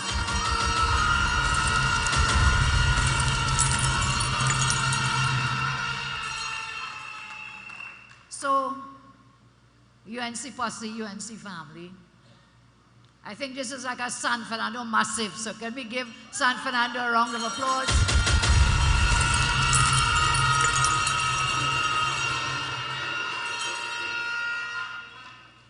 Good evening to all of you. Thank you for coming. Now, I am coming from the Parliament of the Republic of Trinidad and Tobago. And I'm telling you, the fellow sitting down in that parliament, he has changed the name from Faris Alwari to Faris All Worried.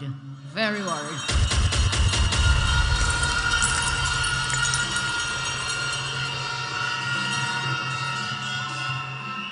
You see, they felt they could disrupt this massive meeting here tonight.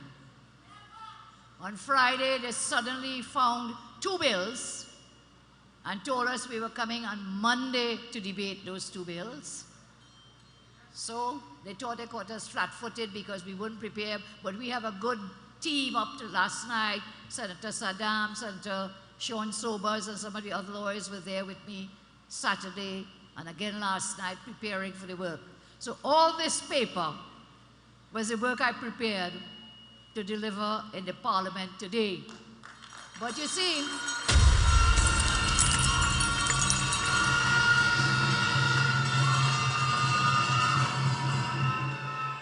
we got there, first of all, they felt flat-footed over the weekend, no staff, no resources, no library open, that we will not be able to prepare. But we have great teams.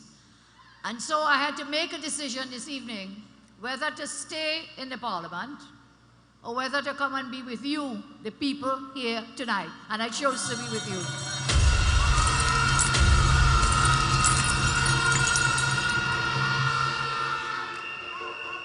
So they said they had two bills. One bill really should have taken maybe 3/4 of an hour for the most. The second bill, which was a more important bill that the whole country is talking about, is where they want to put obstacles with respect to the Freedom of Information Act. And then also in that bill, they want to give themselves some massive increases in salaries when they get their pensions, because they know they're going to lose the elections.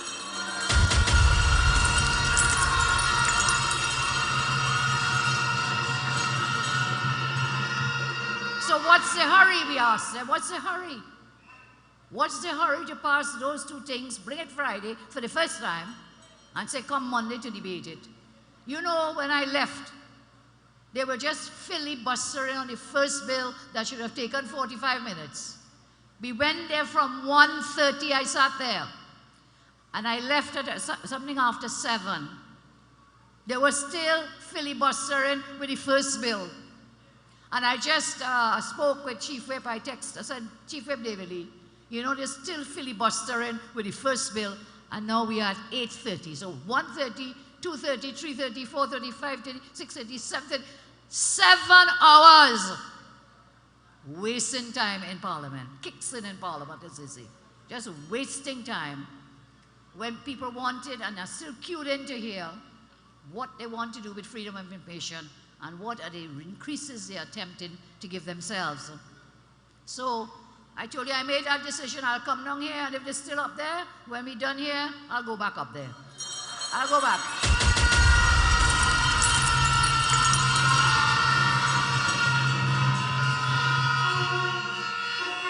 In the meantime, we have our parliamentarians, we have a team to fight them inside the Parliament, and we have a team to fight them outside of the Parliament.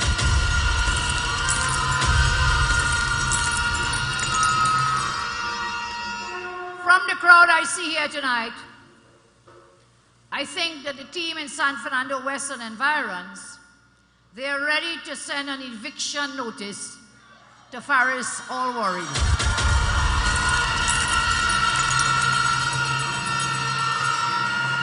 And the eviction notice they have drafted to send to Mr. Faris Alwari, well, Mr. Worried right now, is this.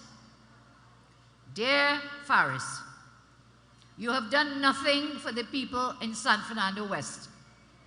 You have done nothing to improve their job prospects, nothing to improve their children's prospects for a better future, nothing to improve their health care, nothing to improve their safety, nothing to enhance the proud city of San Fernando and environs. So listen, under your watch and under your boss's term in office, we are seeing thousands of Petrotrin workers have been sent home.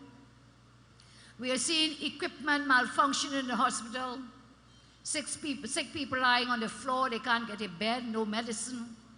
But you continue to collect a fat paycheck every month from the taxpayers, and in return, you collect all the rentals from the properties owned by the Faris clan. You are just living off the hard-earned taxpayers' money. You are a deadbeat tenant.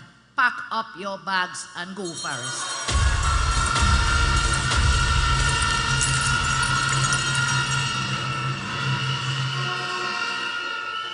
So, what do they have to hide?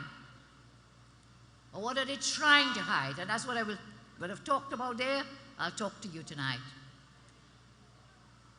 Talk about government secrets and why they want to place obstacles in the way of citizens who have the right to know under the Freedom of Information Act. And that is where they are attempting to amend the Freedom of Information Act. So before I go there, all this paper is all in my head by now, so I'll just be guided by the paper. So first of all, what they want to do, they brought a bill.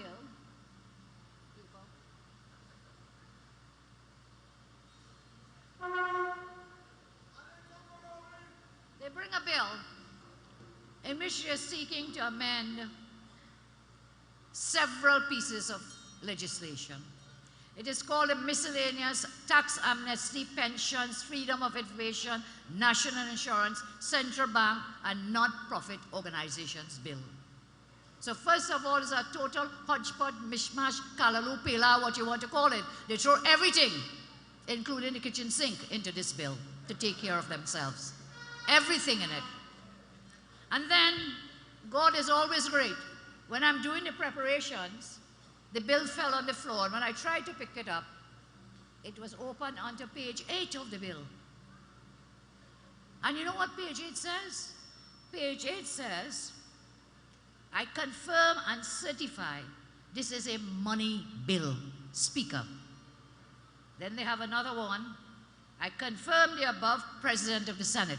So the way the process works is that when the bill comes to us in the House, we pass it, we don't pass it, whatever it may be, we pass it, it goes up to the Senate. Okay? But if it is classified as a money bill, according to the Constitution, the senators cannot make any amendments or any changes. But then the Constitution tells us what is a money bill. So if you have a bill dealing with tax amnesty, pensions, freedom of information, national insurance, central bank, non-profit organizations, it is not a money bill. The Constitution tells us, all my papers. The Constitution tells us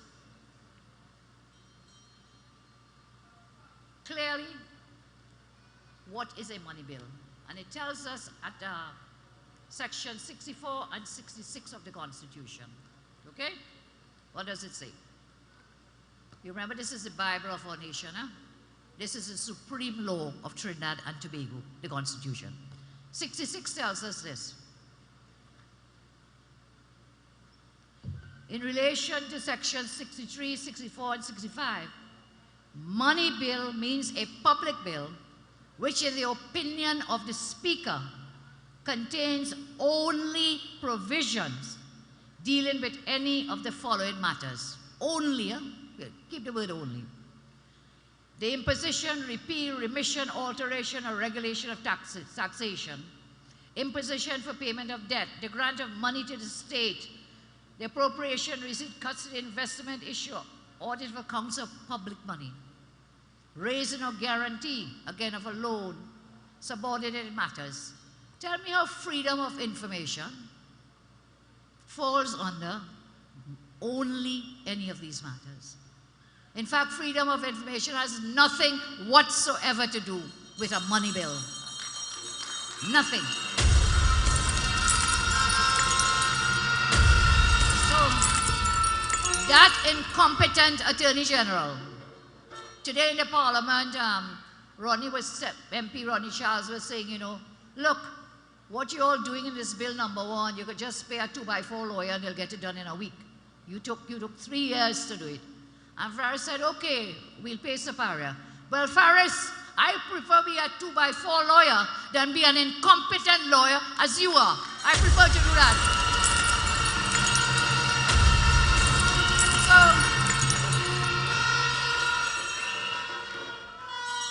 So, they're setting up the Speaker, because the Speaker will have to sign to say, I confirm this is a money bill. At the rate they are going, they want to lock up everybody. Speaker, careful. They're setting you up. They might lock you up too. You better watch your case. Watch your case. And then now, it's not a money bill. Why is the haste? What is the haste? Why did they come Friday to come Monday to debate? Why? Okay, so there in this bill, there is something about a tax amnesty. And Mr. Imbert held a press conference talking about tax amnesty, explain everything. And he says it has to start on the 15th of June. So that might be an excuse to run through and hasten this bill. But then the 15th of June is what? A Saturday. So nothing will start on the 15th of June. The 16th is a Sunday. So nobody I'm going to see about tax amnesty on Saturday and Sunday. Simple matters. But this is in fact, that tax amnesty is a smoke screen to take you away from the freedom of information obstacles and to take your mind away from the hefty pension increases that they're going to give themselves. Smoke screen, a distraction. That's what it is for a far more dangerous set of amendments. So they felt they could have slipped it in, come Friday, slip it in this bill that has about 5 or 6 different things and get away with it. But God, don't sleep, only wears pajamas. Don't sleep at all.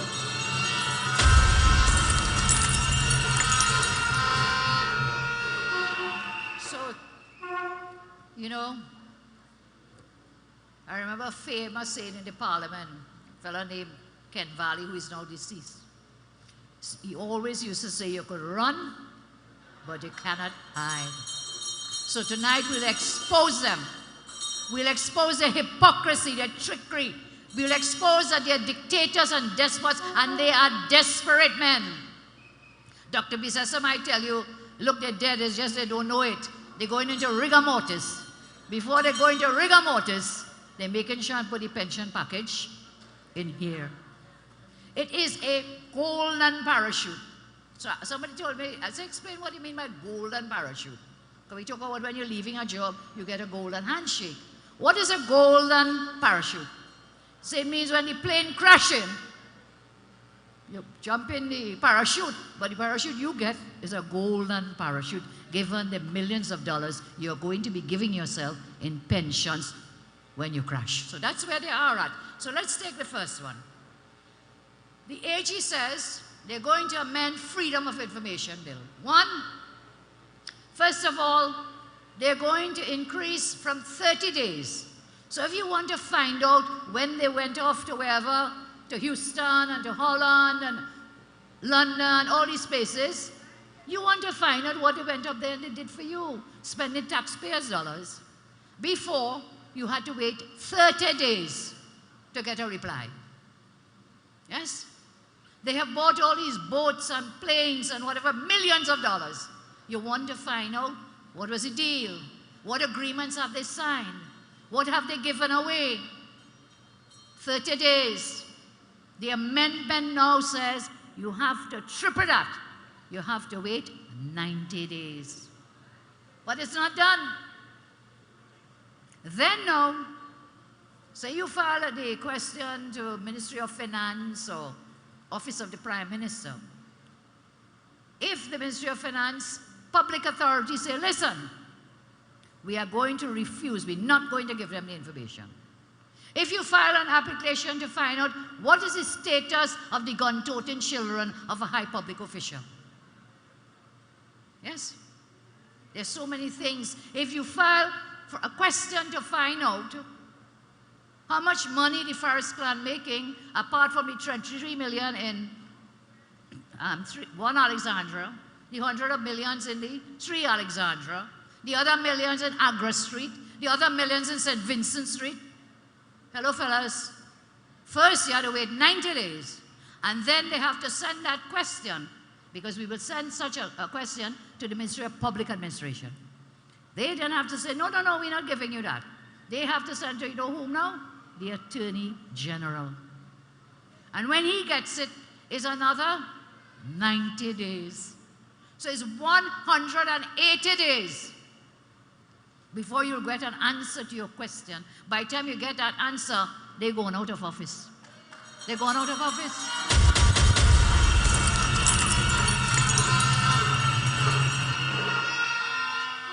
And then the question is this. This amendment, in my view, has all the makings, as I said, of despotic behavior, yes, of a dictatorship government and of a desperate government, because they want to hide all information as we are in an election year. Cover up everything. You're not getting nothing. More dangerous is that who is the officer? The Attorney General. Everything now you create this bottleneck to go to the Attorney General, and I'll come back to that in a minute.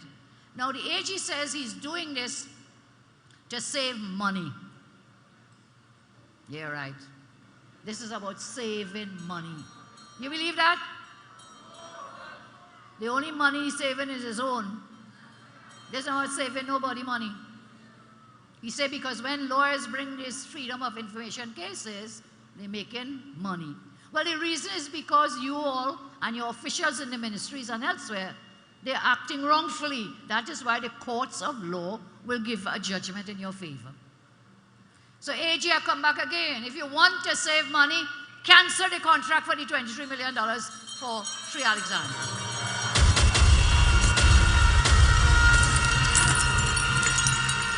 Cancel the contract for the $100 million you make already with respect to the other one, which was, the first one was One Alexandra.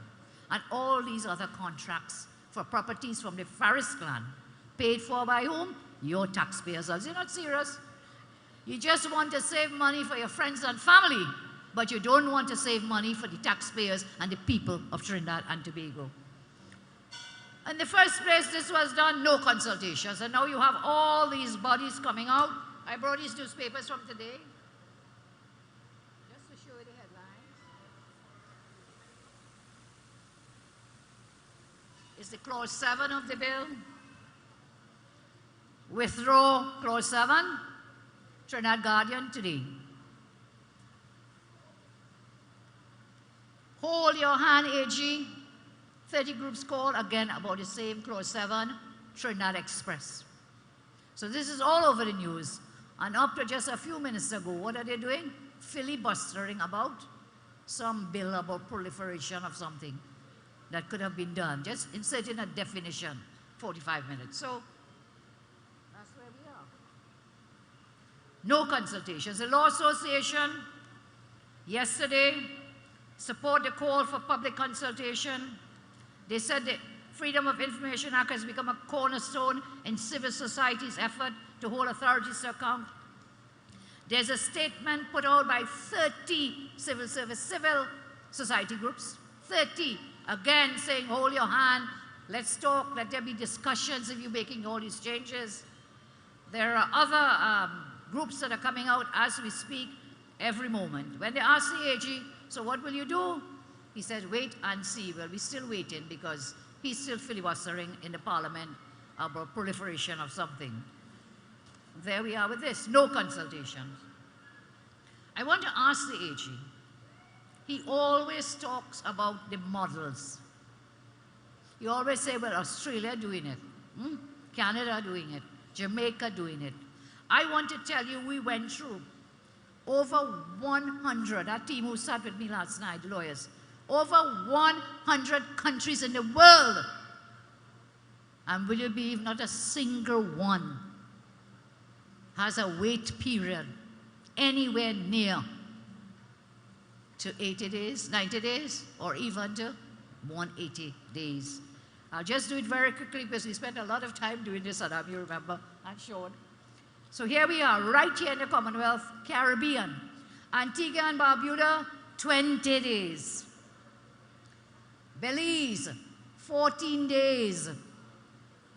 And the second thing, the AG inserted himself into this process. I'll do those 2 points at the same time. Antigua, Barbuda, 20 days. You can get 20 additional days if there is extensive record. Here, it is a public authority, not the AG. Belize, 14 days. Again, the prescribed authority, not the AG. Cayman Islands, 30 days. Again, the public authority. Continuing. Guyana, 30 days. Information Commissioner, not the AG. Jamaica, 30 days. Public authority, not the AG. St. Vincent and the Grenadines, 30 days, public authority. St. Kitts Nevis, who passed their law just last year, 2018, 30 working days, and again, is a public authority. Barbados, they have a draft law, draft bill. It says 3 days and 2 weeks, public authority. The Bahamas, they have a 2017 act, not fully implemented, but they also say 30 days, public authority, not the AG. St. Lucia, they have a 2009 draft. They say 20 working days, which can be extended to 60 days. Right here, all around us, nobody has anything but 90 days. Nobody has at the AG, a political appointee, will intervene in these matters. I go to the Commonwealth countries. We have about more than 18 of these Commonwealth. Australia, 30 days, not the AG. Bangladesh, 20 days. They have an information unit, not the AG. Bermuda, 28 days, public authority, not the AG. Look, I can go through the whole 100 here, but I know you're getting bored. But take my word for it, nowhere in the world, nowhere, even places like Iran, Saddam, we had for like Iran, nowhere in the world is anybody given 90 days and then an additional 90 days. And nowhere in the world the AG is the person to make the final decision. So something, we always say they are not living in the real world. They are living in a fantasy land somewhere. So this is all the data here. And nowhere could we find 90 days and then an additional 90 days. We cannot accept this, and tonight I want to give the undertaking that should they pass this, because they want to pass it with a simple majority, we will challenge them in the courthouses. We will challenge them in the courthouse.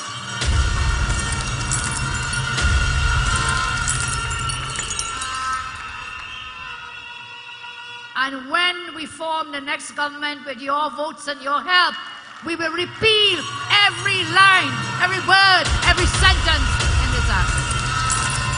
Every single line and word. Every single word that they have put in here to stifle the Freedom of Information Act. Then now we have another issue, because they're saying they can pass it with a simple majority. But again, this is an Attorney General who believes you can remove the certificate and clauses to have a special majority. Even you could just take it off with a stroke of pen, and then he's fine. He will pass it with a simple majority. But again, we have the Bible, the supreme law of our land, the Constitution. And we will challenge him, as I say, in the courts with the help of the Constitution. Look what he's doing. When you look at the Freedom of Information Act, the public bodies are several, but one is the Parliament. Another one is the Court of Appeal, High Court, Industrial Court, Tax Appeal Board, Court of Summary Jurisdiction. So you have the Parliament, and then you have what? The judiciary. Then you have service commissions. And in the law of our great republic, no political appointee must give any instruction or direction to any of these constitutional bodies that are independent bodies. You know, I told them that.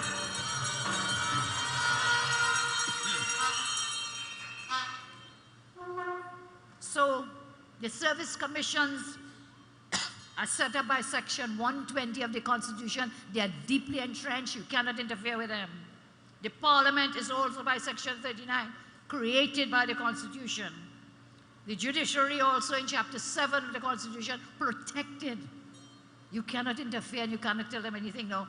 The last time we had this fight, the Attorney General came to Parliament, and you see this 2x4 AG, I beat you once in the courthouse, and I will beat you again in the courthouse.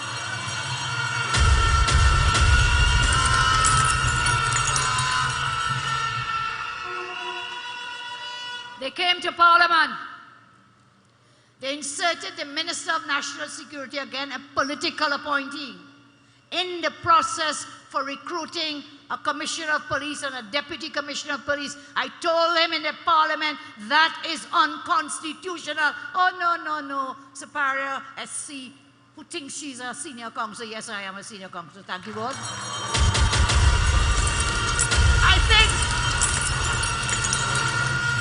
I think when you look at Farris' face in the parliament and he says, senior counsel, he's smirking, but I think he's just jealous. Just plain jealous. So we went to court. We filed the case in court. And the name of the case was Rajkumar. Just 1 second. A retired police officer. His name was Rajkumar. And we brought the case against the Attorney General. Haridat Maraj. I'm very sorry. Haridat Maraj, retired police officer, versus, guess who? The Attorney General of Trinidad and Tobago and the Police Service Commission. The judge was Justice Peter Rajkumar, July 14, 2016. This was the judgment. And the court made it very clear. Look, see, I did this case with a great lawyer. I think, what's his name? The worried fellow. Farris, all worried. He's just jealous of this lawyer too. Senior Counsel Anna Ramlogan.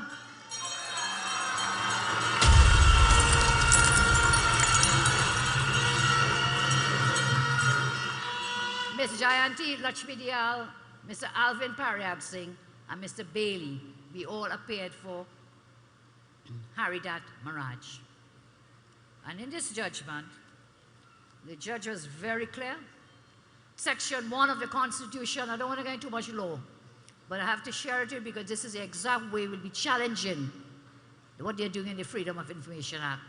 Section 1 of the Constitution says Trinidad and Tobago is a sovereign democratic state. And that has been interpreted in the Privy Council and elsewhere, and right here in Trinidad and Tobago, to mean that we must have something called the separation of powers. So you have the judiciary I told you about, the parliament, and you have what is known as the executive, which is the politicians. They cannot blur the lines. So the AG cannot give directions and instructions to any of these bodies. They are public bodies protected by the Constitution. I hope to have read some paragraphs, but you'll take my word for it. It's all here in the judgment. And any budding young lawyers and student lawyers, go look for Haridat Maraj and the Attorney General of Trinidad and Tobago. So again on the FOIA, there is no precedent in the world for what they attempted to do. And secondly, they are acting unconstitutionally in inserting the Attorney General into a process where he has no business. And what would he be doing there? Why do you think they want to put him in there? Farris says it's to save money. I think he's going there to mako everybody's business. And then turn around and use your personal information against you. Because when you file, somebody files an application, they have to send it to the AG, as I said. But they won't send the application. They will send what? The information for the AG to make a decision. So that man is a mako man, going to mako everybody's business. Everybody's business.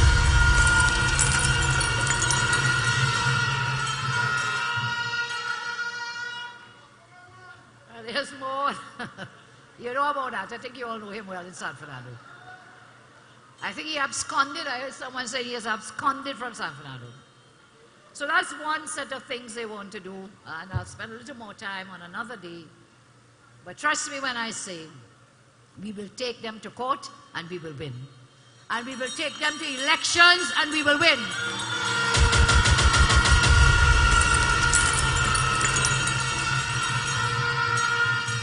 And when we win that, of course, as I said, we repeal every word, every full stop, every comma that they have put in. Daddy, come. Just need some help to move up these so I can bring the next pile of people. Please. Move these. Yeah, these. This set. Take these off. Okay, the second one is the pensions. Well, this thing is so obscene.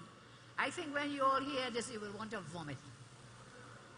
when you hear what they are planning to do with a simple majority for their own pensions, it is obscene. And when you consider there are people in this country who get, $3,500 for pension under what they call senior citizens. People on the NIS pensions, what do they get? I am told 3,000 minimum, 3,200 maximum. Hear what they want to do. They first want to, they want to change the meaning of salary. So under the law, you get a pension based on your salary. And that salary was defined as just basic salary, no allowances. They now want to amend the Prime Minister's Pension Act. They want to amend the Parliamentarians Act. And don't feel it's for us, Opposition senators get $13,000 a month. Opposition MPs get, I think, about 17, and when they take away tax, nothing near there. Whereas the ministers get over $50,000 a month. They get allowances, the opposition don't get allowances. So they want to amend salaries now, on which you will base your pension to say what? The salary now includes, in addition to your basic salary, housing allowance, and something they call a personal allowance. Well, let me get the numbers so you have it in another file, and you will be amazed. So everybody in the newspaper and on the TV, everybody is doing what? Talking about Freedom of Information Act. Yes, it is important. Yes, we have a remedy for that as we challenge it in the courts. But if they pass this pensions one, we cannot repeal it. Because in law, money is property, and you cannot take away property. You just can't pass a law to take away the pensions and reduce it. So I think we have to pay more attention to this one, on the pension. So, salary now. Hear the story. And this is at a time when this Prime Minister stands up every Monday morning and tells you to do what? Tighten belt. Yes? Hear what he says. As a means of extricating the nation from the whatever state of affairs, bold and decisive steps have to be taken to save the day, not the least of which was a directive to all ministries and state corporations to reduce expenditure by 7%. The first signal of the call to the nation that was belt tightening was inevitable. Hear this one. Prime Minister, every road to be built in this country has to be built by the government. Every school, every health center, this, that, every that. Because in the country for the past 2 generations, or 2, we have grown up under government. Well, you better begin to be weaned off the government. Remember that? Because the government's shoulder cannot carry the burden anymore. Prime Minister, you and your ministers, you have to wean yourself off the treasury and off the taxpayers' dollars.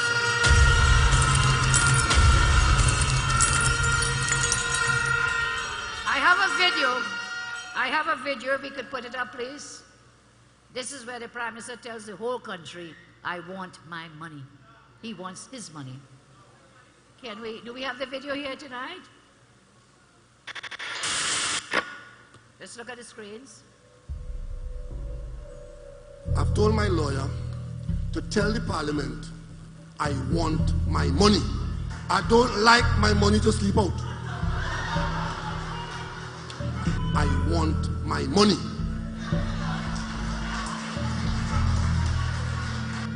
I'd like my money, please. That's the call from the PM, who wants parliamentary authorities to pay him for the time he was suspended from the lower house. To other news, the Prime Minister says that many public sector workers could be jobless, and the government could soon have the difficult choice of paying them the arrears they're owed or not to save their bread and butter. They're coming outside the Prime Minister's office every week and they're shouting at me in case I have it in my pocket to give them. Well, let me tell them tonight, many of you who enjoy that back pay, who's shouting for that back pay, you may get the back pay and lose your job. What you talking about? What you talking about? What you talking about? What you? The Minister of Energy and Energy Industries, Franklin Cann, said yesterday that about 4,700 employees of Petrotrin will be sent home when the Point-A-Pay refinery is closed. Workers at the Telecommunications Service of Trinidad and Tobago, TSTT, have begun receiving retrenchment letters. The recent termination of 30 employees at the University of Trinidad and Tobago. Another energy company is tonight telling its employees that it has no choice but to restructure its operations, which would result in job losses. I want my money. I want my money.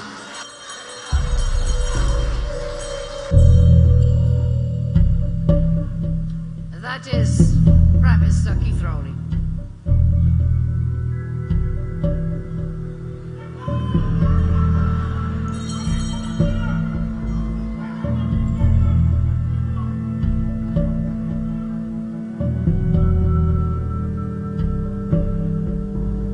So here we are, he wants his money.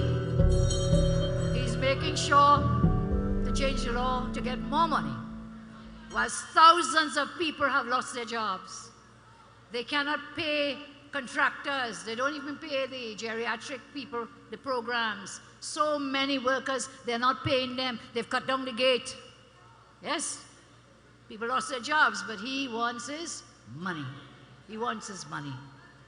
And listen to the kind of money we're talking about now. There is something called an SRC report, a Salary Reviews Commission report. And here is the salary of the president. Before, the president would get his salary basic, $64,270 a month. Now, when they make this amendment to include housing, you have to add $28,000. You know what is the total? $92,270 a month. A month. That is what they want to put for retirement for a lady called President Paula May Weeks. They also said that president will get a personal allowance, but nowhere we could find what is a personal allowance, and they've said it for all the officers. So I wonder if they know something we don't know, which is they already know there's a draft SRC report, another one, because this one was done in 2014, and there's something called personal allowance in there, which means it will be an added benefit. Okay? Let's go to the judiciary. Now, I agree the judiciary really have very low salaries. But the process of the way they're doing it, this cannot be right. Judiciary, pages 18 and 23 of the report. Chief Justice salary per month, $50,350. For pension, a percentage of that. And has rent-free supergrade housing, or, guess the housing allowance, $28,500, $28,000. A total of $78,350 a month.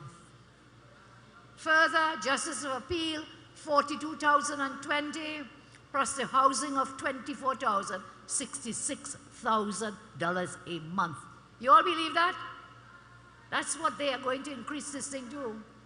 For puny judge, $37,300 salary, $24,000 for the housing, $61,000. And let me remind you that judges pay no taxes whatsoever. So all of this will be tax-free. The Prime Minister, salary, $59,680 per month. But the strange thing is when you go under the category of housing, this is what it says. Housing, official residences, plural, fully furnished and maintained by the state with the necessary complement of household staff. So there's not a dollar figure. It is the house, the Prime Minister's residences. So I don't know why he's given himself an official residence when he's no longer Prime Minister, because this is when he's retired.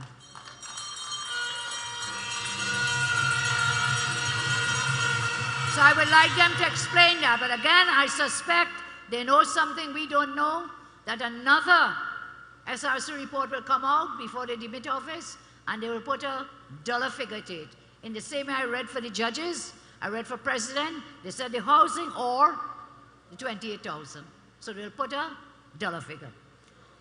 Minister of Government, Cabinet, $41,030 per month for salary, housing $12,360.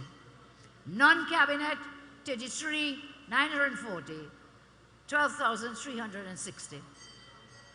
That is what Shamfa Kojo will get that as being her pensionable amount. And Darrell Smith and all these other people, the cabinet and the non-cabinet ministers. So this is totally obscene, obscene, and we have to raise a hue and a cry about this. So those are the numbers. So they're changing the definition of salary to now include these housing things. But they're doing something else. They're doing something which is called indexation, and that has to do with protection from inflation. So they're saying, now we increase the basic amounts. You know what? Every few years, it will be revised. Even though I'm not in the job any longer, it will be revised, and I will get the same money as the sitting minister, or the sitting prime minister, or the sitting president. Not a single one of the pension schemes in Trinidad and Tobago has that indexation or protection from inflation. So what about the pensioner with the 3,000? What about the NIS with the 3,500? What about the public servants, the police force, the defense force? What about all the thousands of workers in this country? You are discriminated against them in order to give benefits to yourself. The scheme is totally discriminatory. Total discrimination. Total discrimination. So, those are some of the issues. I see the time is getting beyond us. There was just one more issue I wanted to raise, because all this FOIA amendment is coming because of a knee-jerk political reaction against the judgment won by Anand Ramlogan, senior counsel, in the Ravi Balgobin matter against the Attorney General, against the Petrotrin. Maybe I'll use those for another time, but I have here, they had applied for the witness statements in the Malcolm Jones World GTL matter. I have all the witness statements here now.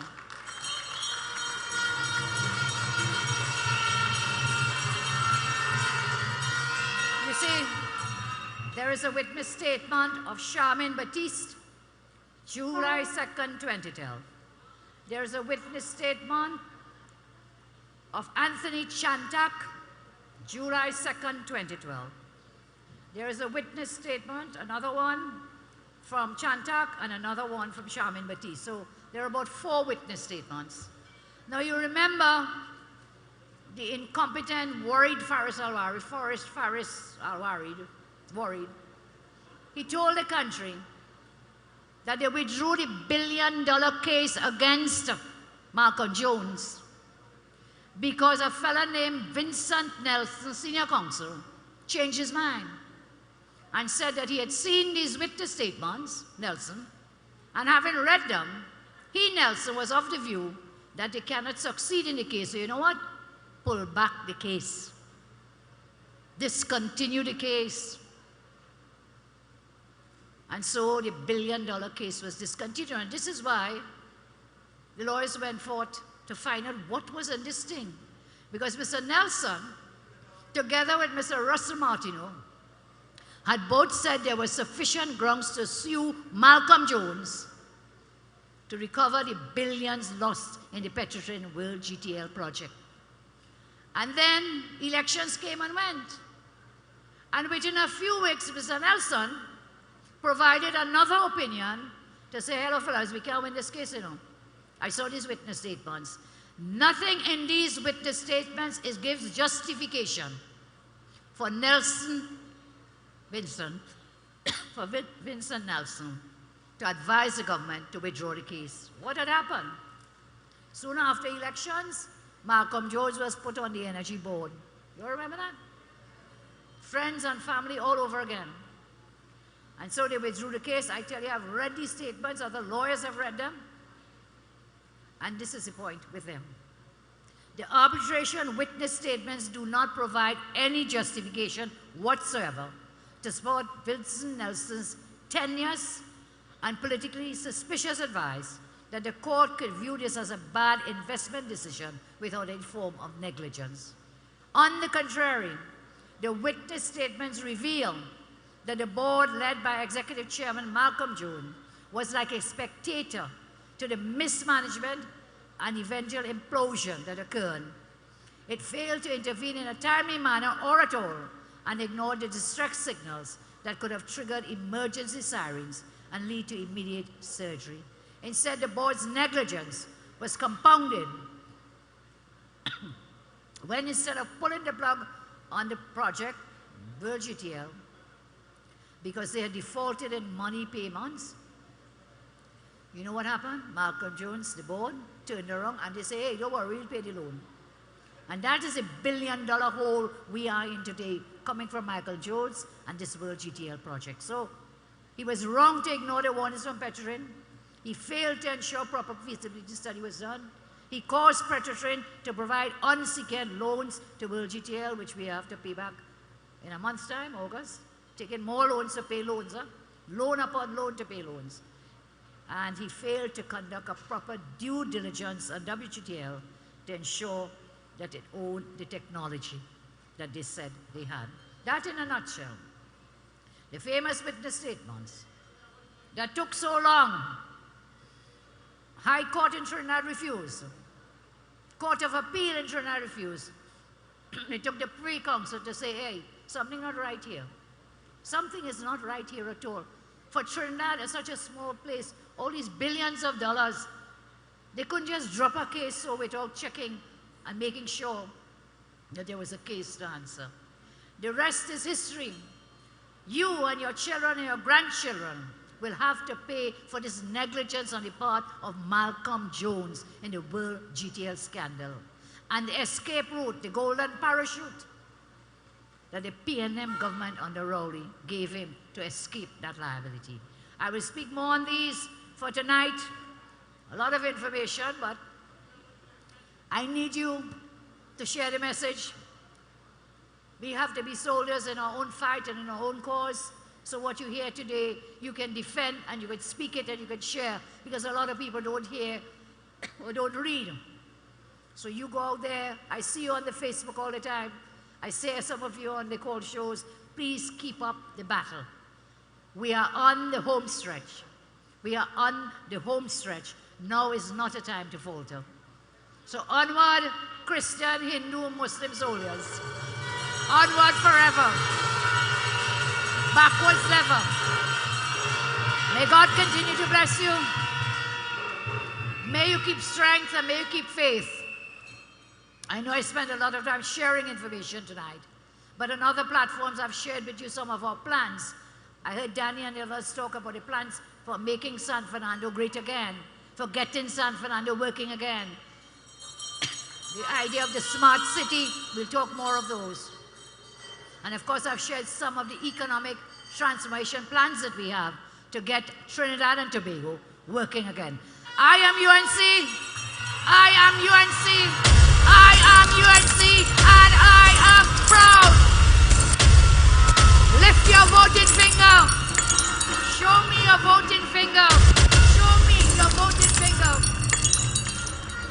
With this finger, you have the power